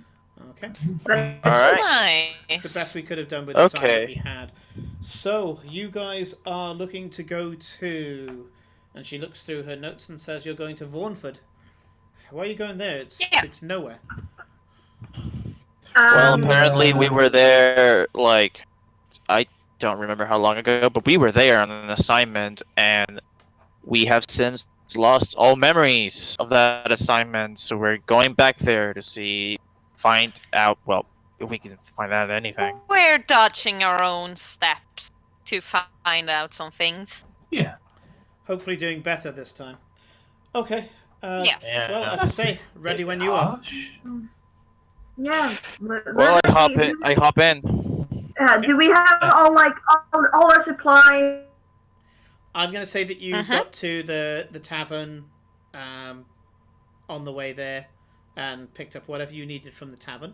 If there's anything else you guys would like to requisition from one of the local green shops, you can do that within reason. So is there anything in particular you would like to buy? I am missing a health potion from my pouch. because sure. I used one. In fact, I used two. You did? I used one on myself and I gave one to Olivia, so unless she didn't take it. Yep, she did use it. I used up two. Okay, Well, so I sure as hell have everything. So I'm gonna talk to Noki or someone and say, do we just ask for some more of these, or do I? halfway need to through go the buy sentence, he them, pulls or... out two of the same healing potions and puts them on the top of the bar. I give him a hug and a kiss on the cheek if I can reach him. Sure. And he says, "Be safe, Miss Cora." You too. Thank you. Always have. Hopefully you come back with your memories, yes? Fingers That's crossed. the plan. Anyway, hope to see you soon. Yeah. So yes. Do we know how far away this place is? How long Yes. a travel Yeah, we're it's going? about 5 days. Yeah, it's a 5-day. It's a Yeah. 5-day okay, fast it is. ride. So, right. Okay. So are we? I'm. Yeah. Yeah. Yep. We You are sure? spending some time in a carriage, Well, getting we're- to know each Yeah, other. Exactly. We're all just in a carriage. I'm guessing there's no bed. We're gonna. Don't worry, I've still got some second level spell slots. I can cast silence again. Don't worry. All right. Well, You to can just that see end, distressed our blood hunter looks we in the can get corner about 5 days trapped in a carriage with the rest of us. I know I was the one pushing for us to leave, but You're regretting it? no, it's just like, you're We've now figured out who erased their memories. It was actually Aiden who didn't want to remember 10 days in a carriage with Glory. Yeah, that'll be all along. Well, to be fair, she's gonna spend majority of the first 3 days going through this book she borrowed. Yes, so. because on the third day it evaporates. So yes. we'll do that as well. So actually, let's roll that now. Let's get that out of the way because it's the type of thing I'll forget. I would like you to make 3 Arcana rolls. And 3 of them. Yeah, 3 come on, big rolls. Okay, one. 3 d20s then. Oh, don't be nice. Come on, she'll roll well. Yeah, I want good rolls. Besides, I'm good at Arcana. Okay, that's 2, 3. not too bad. That's an 18, a 17, and a 24. Okay. Oh, lovely. Well done. Good I have a rolls. +5. Okay, so I'm going to burn 3 of your days on the road, intensively studying this, and ordinarily you would get advantage because you're using the book, but you get disadvantage because you're doing this in a cramped, by day 2 smelly carriage that's just kicking up dust.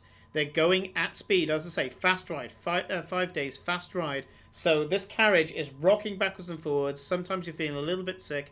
You're distracted. So I'm going to balance those 2 out and just say they were straight rolls. So yeah, you're an Arcanist and you're trained in enchantment, which would again give you disadvantage if you didn't have it. You read in particular the part that Garrett points out, and that is the interface between a moving mechanism and magic itself. Now it seems to use some sort of variant of the Mage Hand cantrip to activate small things like switches and triggers. So, for example, the trigger on a crossbow. Then to do other things like to get it to stand up. It's not enough to say something with legs, getting something with legs to stand up. It's not enough to have the structural strength in the legs. You also need the force to push through the legs to get them to stand up straight in the first place. And that requires something that's quite a bit different. And you notice that it goes all the way from the cantrip Mage Hand to quite a heavy spell called Awaken and Animate Objects as well. So it depends on the types of things that you want to do. And normally there's some sort of prepared crystal that you need to do. So this is a crystal that ends up being doused in residuum, and then the enchantment process, which takes the Arcanist's spell slots to imbue this, creates the crystal. And after you create the crystal, you can then apply it by putting the spells, enchanting the spells into it, putting conditions in as to what they're supposed to press, when they're supposed to press it, what kind of conditions are around there, and it gives it some sort of very, very basic, we're talking like EPROM circuit board logic. And so, for example, you could make a magically active trap. So you could make a trap that is a mechanical trap. You can use it over and over again, and say, for example, it would fire a bunch of poison darts. That would just be nice and simple. You load the poison darts in. It's got a spring system. All it has to do is pull a trigger. This would be a low-level effect because most of it would be done by artifice, which would cost you a bit of money. But that's something that you guys, these particular characters, don't have a problem when it comes to money. And nope. You can broke.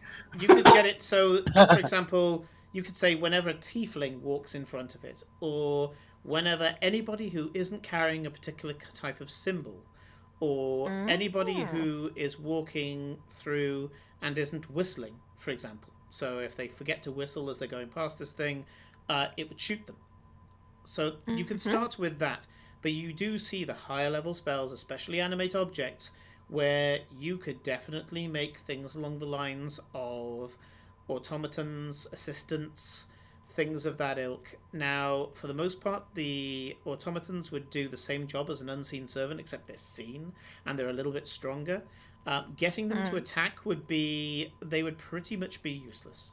We're talking about something that would have 0 to hit with disadvantage, because the types of commands that you would have inside it would be walk up to this and hit it. Unless you're talking about a stationary object, it would have terrible trouble hitting it, because it would be walking up so obviously about what it's about to do that any organic creature would just kind of go, oh, it's about to hit me, and step out to one side. They wouldn't even have to dodge quickly. They just have to step at last minute away from the axe. So you probably won't be able to make anything that's combat worthy, but traps, certainly. Anything that you can think of with regard to that, then sure. Now, here's the pinch. The gems are hard to come by. They need to have a particular clarity, a particular geometry. They have to be cut a particular way. So they tend to be both hard to get hold of and expensive. Then you need residuum. Residuum is hard to get hold of. Yeah. Yep. Now there is that. The emergence of residuum in Ostergald means it's slightly easier to get in Ostergald now, but you are reminded of the fact that there's something dodgy about it. That. Yeah, you're still looking at I need to follow up on that. Yeah. Okay. I can imagine for like those 3 days that she's in the book, that's the happiest we've ever seen Aiden ever. She's pretty much out for the count. She's writing notes, she's concentrating on it. So for the first 3 days, Aiden's got no distractions Actually, from it whatsoever. Actually, no. In regards to Glory, I think it'll pretty much be the same. But as soon as the carriage leaves the city, you can tell he's relieved. Yeah. Okay. Also, there's the fact that he's probably slightly worried about her looking up how to make golems and animate things. Yeah. Except it's not slightly. It's very worried. Not slightly. Not slightly. I'm very fucking worried. So, Guys, I think Farewell will be very pleased to see how studious she is, considering that he's equally a note taker and scribbler. well, there are So, some, like, Farewell there are probably some looking over things her that- shoulder Yeah. to see what Oh, she's yeah. actually Like- learning to.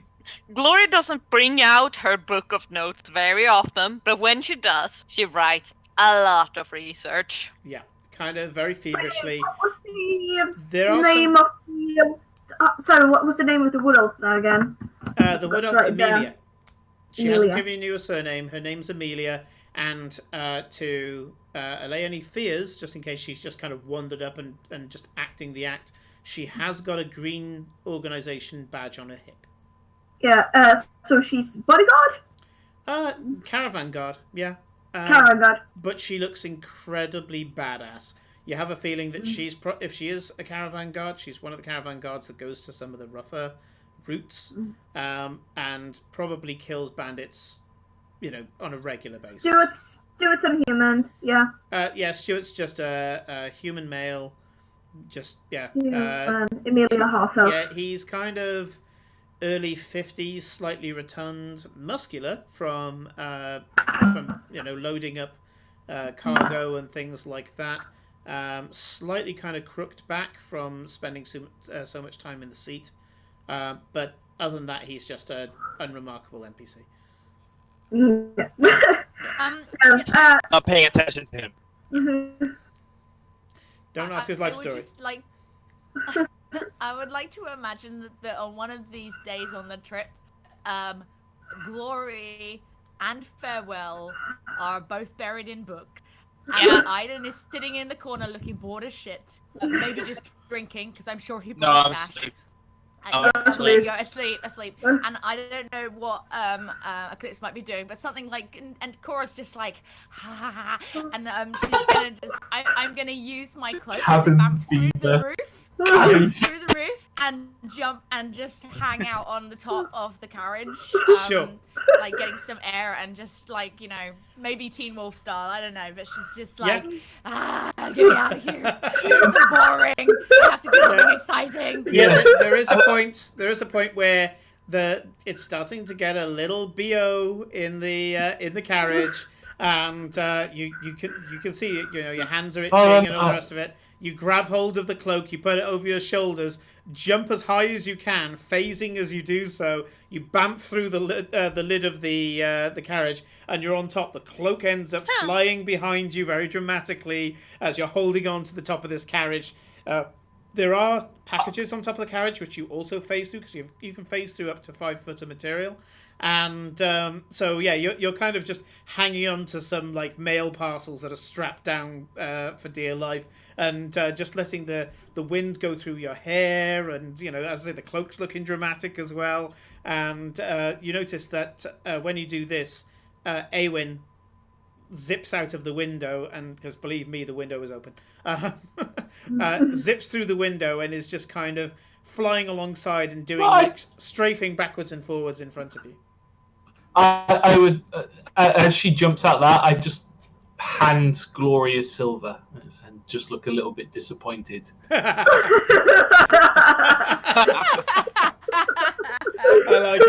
like it. And he just sort of goes, absentmindedly goes, I could have sworn Eclipse would have been the first. I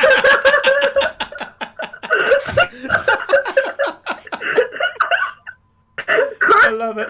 Eclipse is grooming, so she's just like... Yeah, and equally, I think, for like Farewell as a water genasi, considering he can naturally and magically create water, it wouldn't quite smell so bad in there, because I don't think we could do 5 days completely straight without a stop. So he would be like, so yes, I can actually... this is 5 days with the requisite resting of the horses. So you guys go hell for leather, but then, part of your long rest each night is 4 hours of the horses being allowed to just kind of collapse on the side of the road. And depending on their condition, it's between 4 and 6 hours that they get of just not pulling at all. I'd also like to make sure the horses are all right as well. Yeah, I mean, there's one thing that Stuart does have is that he does have a small amount of magic. You have a feeling he's kind of like level 1 ranger or something, and his kind of cantrips, rather than being battle cantrips, are like NPC cantrips, like refresh horse kind of thing. So reset stamina. It's like a video game. Kind of you play Red Dead Redemption, your horses go along and runs out of stamina, you just pull out the stamina tonic and stab that sumbitch. And he's running 0 stamina core, but he's hopped up on amphetamines. Yeah, it's with all the useless. Horse out. Yeah, it's all the useless cantrips that you never get to hear about in D&D, but you sure exist. It's like Reginald's greater grooming kind of thing. Which technically could mean that Eclipse doesn't look like the mess that she was a few days ago. And yes, Eclipse, you now look fine. Days have passed. The snottiness is gone and everything else. I'm my pristine, beautiful self now, and no one will be because like before, like Scratch started talking, she was down flirting with him, but now when he started talking, it's like no. Yeah, you couldn't have flirted with Scratch in your state. You would have had snot pouring through your fur and all the rest of it. I think, and as Eclipse finishes preening and making herself as beautiful as possible, Cora comes back through this thing with her hair like out here. So I'll sit down next to Cora and just like start grooming her, like not with like licking, but like. Just the image of like tiny little halfling sat in Cora's lap, in Eclipse's lap, like she's the mother cat, and she's got hold of it, and she's just going. She knows that's not accepted on like other humanoids, so she'll do first on her paw and then just kind of. This got weird fast. Got weird. We're there now. In our defense, this is not the weirdest thing we've done. No, it's not. No. This is equally not the weirdest thing we've watched Eclipse do. Very true. So we've seen her do far worse. So yeah, you've got your work cut out, Eclipse, because when Cora comes back in, her hair is firmly in the 70s. We're talking, Volume is the word of the day for Cora's hair. And there's bugs in it as well, so you're having to pick those out as well. So yeah. I'm just spending some like quality time getting these things as smoothing things. Bonding, Yeah. You know. If she has a hairbrush, she'll use that. But If she doesn't have a hairbrush, Glory will just hand. Glory would have one, sure. yeah. Or Throughout free. all Maybe this, 5 different ones, you know. and Different throughout all colors depending on her clothes, you know. We got bags of holding, so you can carry like a bunch of things. Yes, yeah, you have we're a gonna bag say of holding Ivan. a piece. Yeah, so it's good to and be throughout all part of the... Welcome this, to the organisation. Iden's conked out. Sure. So it's Actually, I can imagine he would sleep like 12 hours a day every day we're on the road. Well, I imagine like 15. Like, He's our cat. yeah. He Even just though, sits like, in the corner and sleeps. Hello. Oh Sorry. God, Rodrigo, you're a dreadnought. You're a 40k dreadnought. You only wake up when we need you to fight something. Otherwise, you're always asleep. You're like, Yes. only in death does duty end. Yeah, basically. But yeah, unless someone wakes him up and drags him out, like, Iden will be sleeping the entire fucking time. I actually had a question for you, Simon, that I forgot last time. Me and Farewell have been asking each other about prestidigitation a lot. I was gonna ask, can I like switch one of my cantrips that I have never used? which cantrip? Frostbite. I thought she was going to say prestidigitation. We're like, we've got this mess here and you've never used it?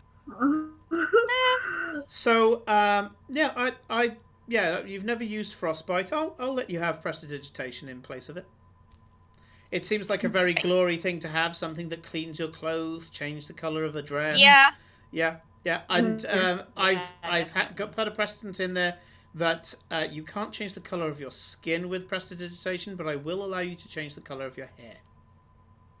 Huh, okay. I'm it sure lasts that for an hour, though, I think.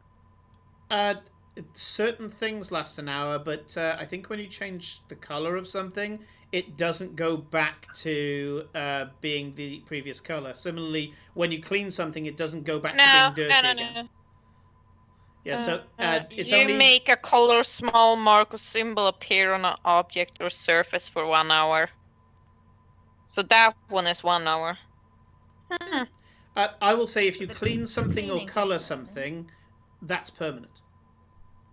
Okay, thank you. Yeah. I've always worked with it that way. If you create an object, so one of the things that people don't really use prestidigitation for all that much is you can make any object that you can imagine, and especially if you've seen it before, so that you can approximate it from what you've seen. You can make it appear in your hand, but it has to be something that you can close your hand around, I think, is the guidelines from the errata. Well, it can fit in your hand. It fits in your hand, but yeah, but it can be anywhere. You can give it to someone as long as you keep the spell going. So yeah, you can give it to someone, and it is much better than illusion. So for example, you could, if you know what a watch badge looks like, you can say, I'm with the watch, open your hand, and there's a watch badge in your hand. You can give it to them. They can scrutinize it, depending on your observation. So it'll be based on your perception of and recollection of Holy the badge. shit. And they'll be like, yeah, this is a legit badge. And they'll give it back to you, and you'll be like, fine, put it in your pocket, and it disappears. So yeah, I've used prestidigitation for some serious shit in the past. Yeah. Okay. Like I would mostly use it to like casually cast it on Iden every few days to make sure like it doesn't stink in the carriage, because he's the one that's not changing his clothes. I would say you're casting aspersions there. I'd say everybody who's on the road is probably making some form of smell. You know, there's no bath out here.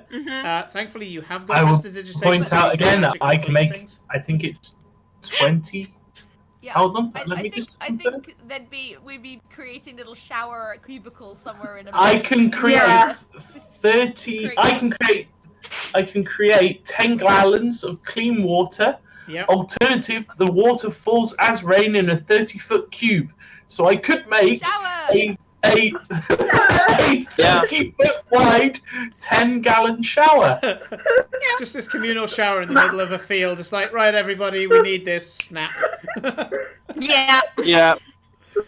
Okay. Yeah, it would just be like, okay, everyone back to back, no one peek. Everyone stood in a circle. Everyone with magic using like some form of around. No. Kate's got it right. Everybody peeks. And by day 4, everybody's dropped the illusion of like trying to hide their shame, and everyone's just like. Yeah, I think like day 1 would be I don't like disguise this. self into something else, and then we're like, I don't like this. I just want to kind of figure out what Eclipse would look like as Wet Moggy. Does she go to half the size like other cats do? I can imagine that if she gets like caught in it by accident, she'd be like, "You have betrayed my trust." Yes. Moving on. Yeah, she doesn't really need to shower because she keeps very clean, like cats do. Like she'll keep very clean herself. I've got this feeling that whilst we're doing this, Eclipse is the only one that sits there looking at us like, stupid non-tabaxi. If you could only groom like we did. I will sit and stare at you. And then she goes off and rolls stare in at some you dust. uncomfortably, like your cat does when you shower, and they'll just sit there and be like, "What are you doing?" Oh god, if it's anything like my cat, he just stands there and goes. Why would you go in the wet stuff? I really think Can we move on? The first time you did the shower thing, Eclipse was caught in it by mistake, and then got caught in it again. It was like, yeah. You have betrayed me. Yeah, after that, every time you get out the carriage, you just watch Eclipse looking at you from the corner of her eye. She's just like, I know where you are at all times. Okay, so, you do are my have a character bunch of of stops. high repeat. Now, what I was going to put this on night 2, but we've kind of got Glory's studying out the way. So I'm going to say the next available night. Let's say night 4. So after an uneventful day, with a slightly more bored Glory, but she's been busy over the last 3 days, so, that's going for you. But the rest of you are getting pretty damn bored. And you finally get to break camp. Stuart's been kind of... I probably at some point stood on top of the carriage and practiced with my lash knife a little bit away from the driver. All of about a minute before Amelia turns round with her repeating crossbow and says, "Put it away. You can be on the roof, but put it away, or I will shoot you." Yeah. Glory picks out a separate notebook to draw clothes and jewelry in. Sure, no problem. I am entertained. It's fine. I will have a request, but I think I'll wait until nearer to the end of the trip. Okay, so to see what you might want me to Sure. So night 4 comes along, and you guys hit camp. The horses have been going hell for leather for 4 days. You've made good time. You haven't had any delays. And you throw the tents out, and there's a bit of a camp. Stuart, as I say, has got a few different things. He's got Create Campfire, which I think is his most aggressive cantrip that he knows. He has revealed that he only knows cantrips for the most part. He's got a few level 1 spells, but those are mostly used to stop the horses getting exhaustion. So he pretty much pours everything in terms of his spells into the horses. I've told you before about the Magi Domestica. People who run the city using their magic and are pretty much paid to just pour all of their spell slots into functions within the city. He's kind of almost like a Carter version of that. But instead of being a wizard, a level 1 wizard who gives away his spell slots, sells away his spell slots. This guy's kind of like, as I say, a level 1 ranger. And he's he's got a little bit of fighting skill. He can see off bandits, and he just uses his one aggressive cantrip, but it's actually create bonfire, or campfire. So he creates a campfire, starts cooking for you guys. You guys are technically the customers, and you get a decent trail food. Amelia does not warm up to you in the slightest. Aw. She is always Can I roll looking to with the flirt? same gimlet stare. You want to roll to flirt? Oh dear. Here we go. Good luck. Go on then, with disadvantage. She's a real ice queen, this one. Yeah. Sad. Okay. What did we say rule to flirt Come was? It was on. charisma Come on, nat with 20. proficiency. Just nat 20. That's it. He will deserve it. Go on, nat 20 him. Double that 20. It's disadvantage. Yeah, Well. that's why we're getting double nat 20s, man. Double nat 20s. I got an 18, and then I got a 10. But Ooh. my charisma is +7 with proficiency, so that's a 17. 17, pretty good. Not too bad. Okay, so she's taking 10 on this. So her DC would have been... No, her DC would have been 19. Sad. Bear in mind, she's Fey-based as well, so any form of magical charm is quite difficult, but charming a Fey Yeah. in general is very, very difficult. She looks at you as you're flirting, trying to ridicule you by not reacting, I guess.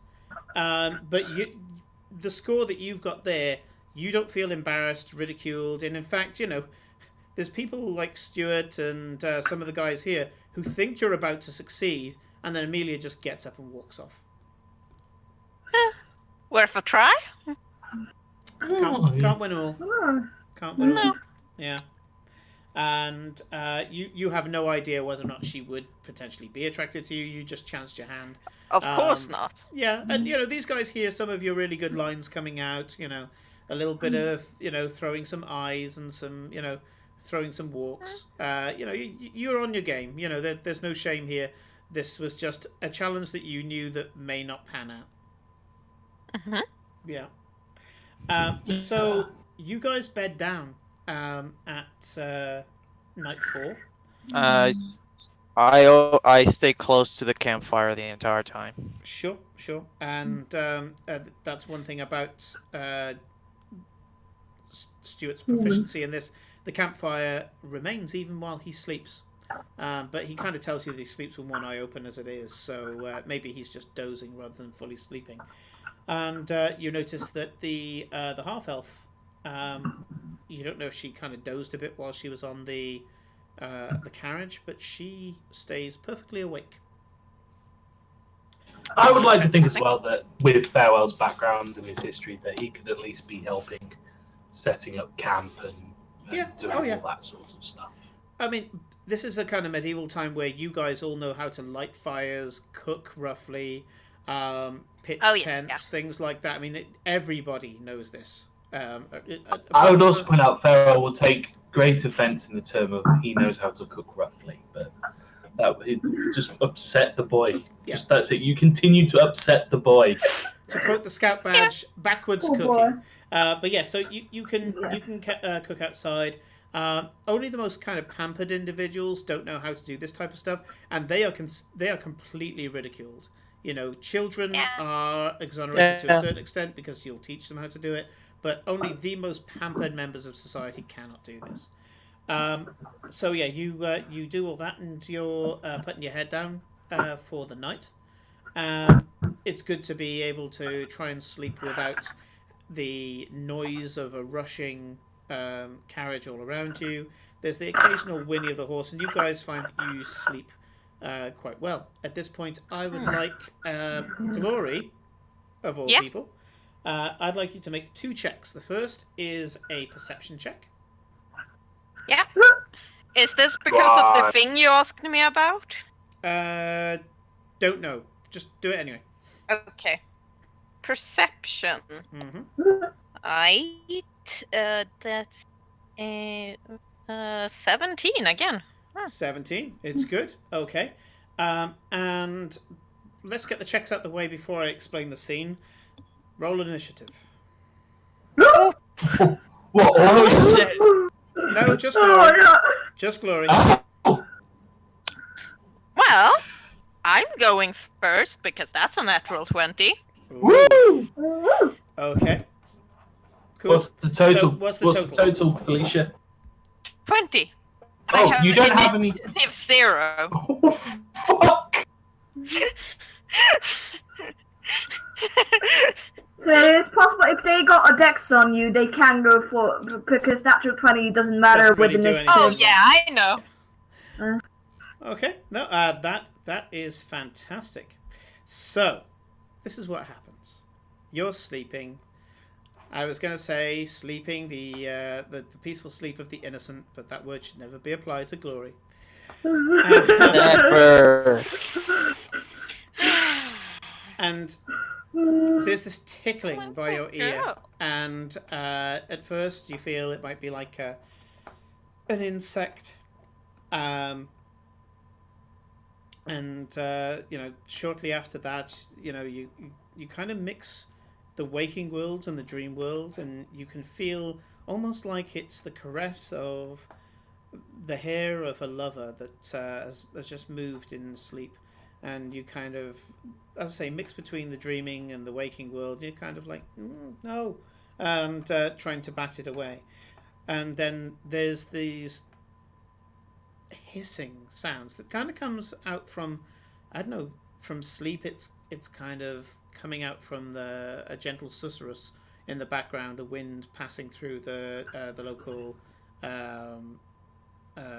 plant life, and just the wind going over the grass and the crackle of the fire. You feel that this hissing might be from that, but you realize very quickly that it's a hissing voice, and the voice says, "Excellence sends his regards." And, Oh, not again. and it's at that point where thankfully you did beat this guy on initiative. He did have advantage on the roll, and at the word excellence, there's something that's just this, I don't know, this primal instinctive thing that makes you just roll across. You're still in your sleeping bag. You haven't really got a sleeping bag. You've got a bedroll.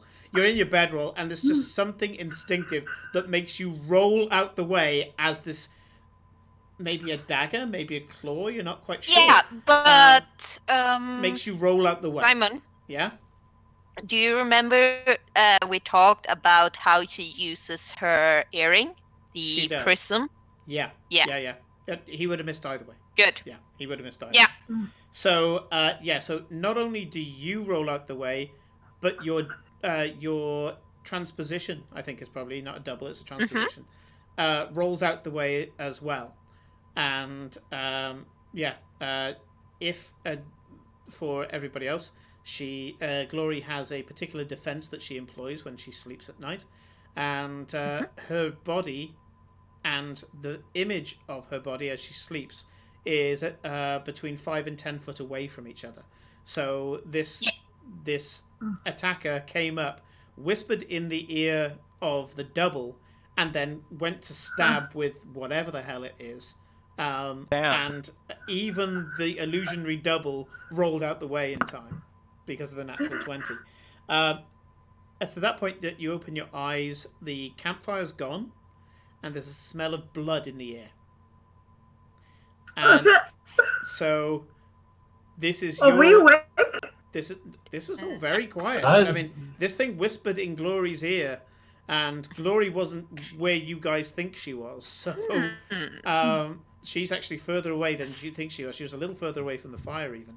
But yeah, the fire is out. Glory has one round, and then depending what she does, if it makes enough noise, the rest of you guys can wake up and join the initiative order. Sonic boom! Well, it's a good thing that I, like Farewell, have thaumaturgy as a yeah, we got a wake up bell. Tieflings. the future style. You're like. Yeah, but as you can see, this amp goes up to 11 because it's like one louder. Yeah. or in our case, as you can see, this tiefling goes up to 11 because it's one louder. Why not just make 10 loud? Nick. Yeah, but this one goes to 11. Yes. Nick. I will use thaumaturgy to cause a sound to sound where the fireplace used to be, because I'm guessing that's the middle of the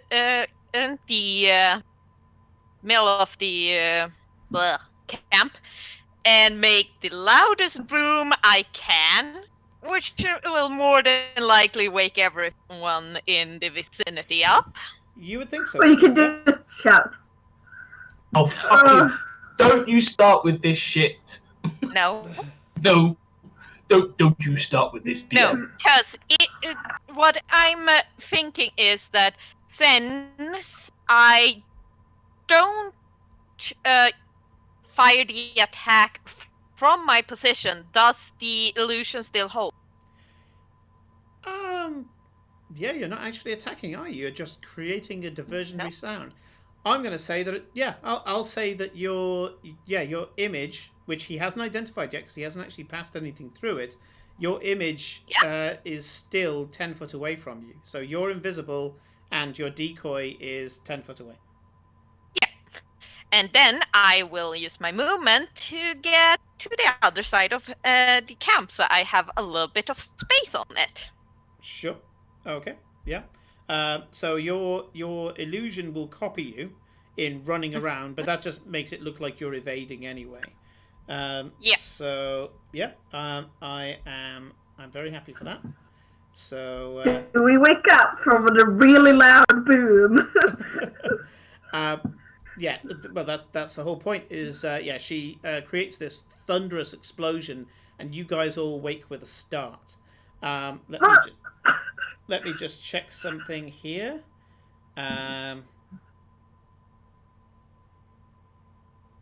Yep, cool. Okay.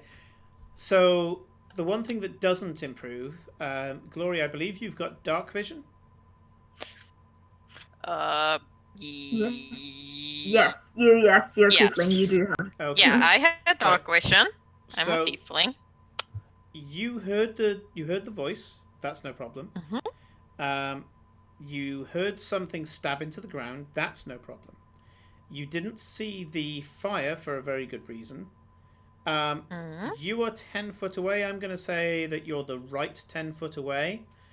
That where your image is supposed to be is a big dome of darkness, magical darkness. And I would like Aiden, Eclipse, Farewell, and Cora to each roll me a d6.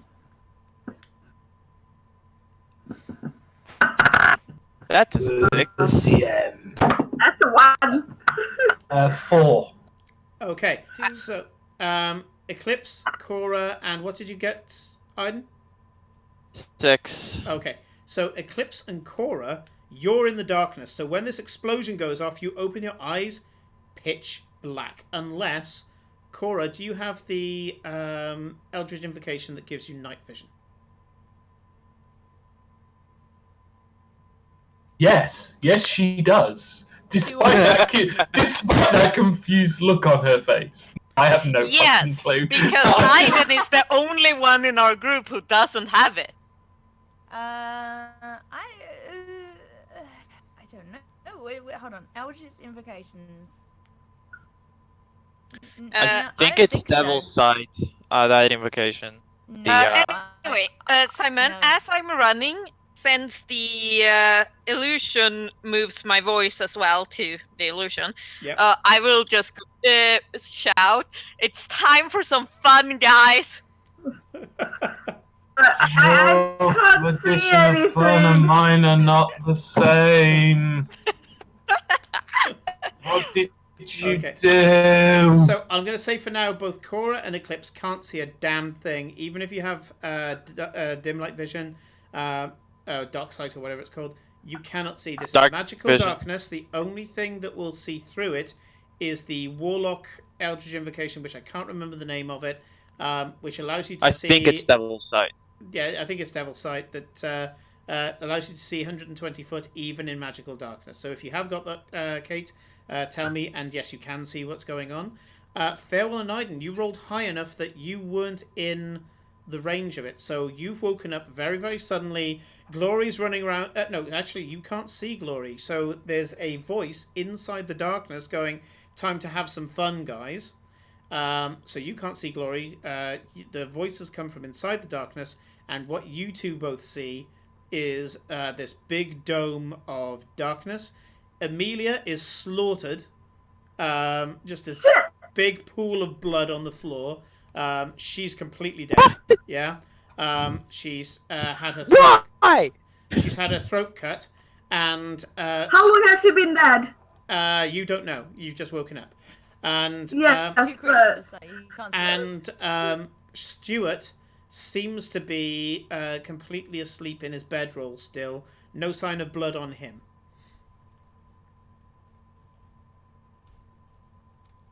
Shit! Shit. Oh, an initiative. Oh, yeah. Yeah! I think we're gonna hold this too, and then we're gonna end the fucking stream because Yes, it's you like are. Yeah. Yeah. 22. 11. Okay. 11 for Aiden. 20 for Cora. 12 for me. Sorry, 20 for Glory. Sorry. What was that? Yes! 12. So what's your total? Me is 3. 3 for Cora. Oh my I god. can't believe I rolled 1 twice. And farewell. Sorry, 22. 22.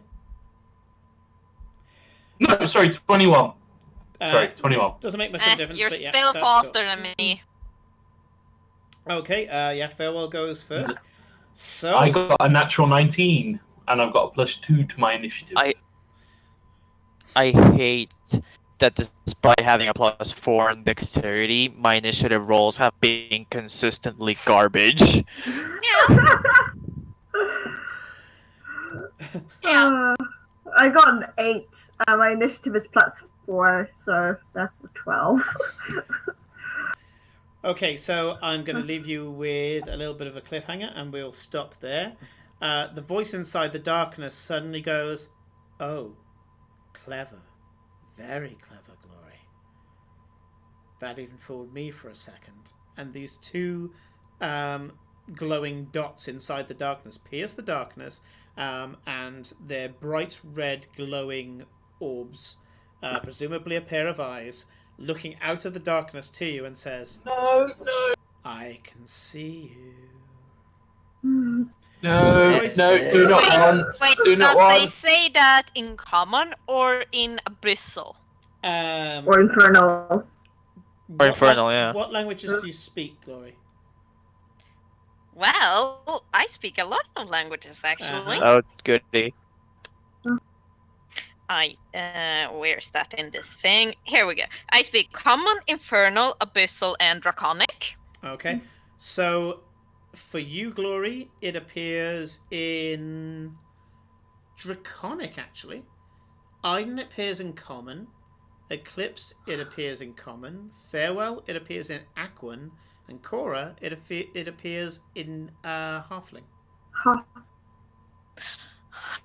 Ah! Celestial, you know. Yeah. Ooh, I know the posh angel language. Quick question: do the eyes look like they're looking at all of us? As in, we hear this voice. Do we You also can't see the eyes see looking them. at us? You can't see Okay, anything. so we You can hear it, but you we can't just see hear it. it, but we can't see You it. can hear it, but the only person who can see the eyes boring through the darkness at her is Glory, as the creature pierces the effect of her necklace. There's an ability that this Earring. The prism is an earring. Oh, sorry, the earring. Sorry, not the necklace. It's an earring. The attacker seems to, as an afterthought, activated an ability that disengaged your earring in this case. read as Simon read through the monster's details and went, "Oh yeah, it can do that." So that is how we're going to start next session. And because none of you could see through the magical darkness, you have no idea what you're fighting. So good luck with that. Well, I do have an idea of one thing that I can do. That we can locate it by sound. Yes. It's fine. I have some things I can use. Yeah. It's gonna be interesting. Yeah, just fireball the entire darkness. You know, what's the worst thing that could go wrong? Yeah. She uses save spell. It'll be fun. It's not like there's friendly fire or anything. No. We switch those settings off. Yeah. So, have fun, everybody. You are on the trail, and you've been gloried, I'm afraid. Yes. It was doomed to happen at some point. We will have fun. You just gave me an excuse to put an encounter in that isn't bandits, so it's fine. Yeah. Yeah. Yep. That's good. And besides, if it wasn't Assassins after me, it would be after Eclipse. Or maybe Farewell in this case. Probably No, I've already had mine. I don't. No. Actually, not me. Right. We have 3 minutes left. Shall we do a raid? Let's Yay! let's take a look. We haven't done a raid in a while, so let's see who's on the D&D channel, and bump in there for a sec, shall we? Yeah, we give some people some love. Pass on the love that the RPG Lab gave us to another channel. Indeed. Ordinarily, I end up trampling over 11 o'clock, but in this case, this is a good time to stop. So, Dungeons and Dragons. You can just click on the category in a new window, and then you see all the people who are streaming it. Awesome. Right.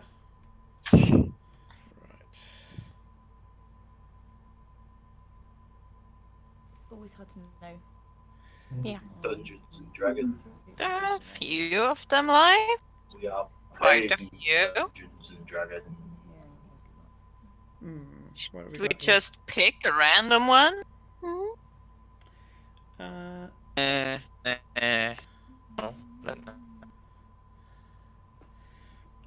am failing to internet. It's because I got everything else up at the same time. Oh, right. That is true. Well, Your I mean, internet. I can sort out a raid. We just need to figure out who we want to raid to. Just pick a random one. Yeah, ironically, I can raid. I'm just having trouble getting into the D&D category at the moment because I'm having to shut everything down to get to it. Here we go. Here we go. Right, so we've got Table Story with 130 viewers. I think they've got enough love already. We got D20 Era. They've probably got enough. Yeah. There's Encounter Roleplay. They're pretty cool. We like those. Can we do Encounter Roleplay then? Yeah, go on. Let's do that. It's been a while since I've given them some love. Noticed. Yeah. Okay, so I'm going to shamelessly ask Kate how I raid again. Here we go. Raid. Got it. I've got the raid and hub bits. Whoops. So encounter. Well, bye everyone. See you next week. Same time, same place. And hopefully we will still be alive after that. Nah, we're TPKing. This is the TPK. Join us next week as we all roll new characters. This is all your fault. And I already have a backup one, so... We haven't got any emotes left, so if you just put chaotic into the chat when we raid, and we will go straight into combat as of next week, and I'm sure that Glory will just like melt it and stuff. It'll be fine, and we'll go back to Eclipse's new grooming section. He's giving me time to figure out my opening move, so everything will go. And what you call it, quippy remark as well. So you've got to do that as well. Yeah. Right, let's raid these guys. Yay. Okay. What? I've hit the raid button. Building our raid. Building raid. Building the raid. Building. See you over there, people. Yeah. Make sure you give them some love. Bye, guys. Goodbye, everyone. Bye-bye. Watching. Bye. Anytime. Yeah, just let us know, son. As we stand awkwardly here waving. Bye. You have to. That's why I don't wave, because I don't want to Have you look hit go yet? Because if you don't hit go, we don't move.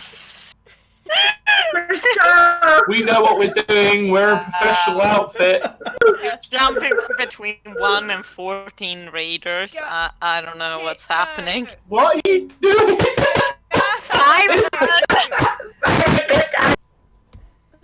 Okay. Oh, this is a fucking mess. Yeah, Well, I have no idea when what's is going it? on here. My computer's just going crazy. So, yeah.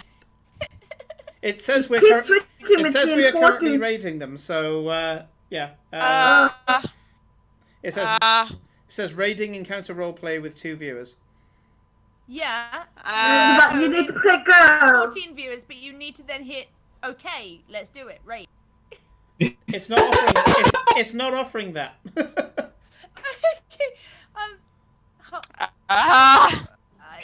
Kate, usurp. Oh no, we're going through. We're in.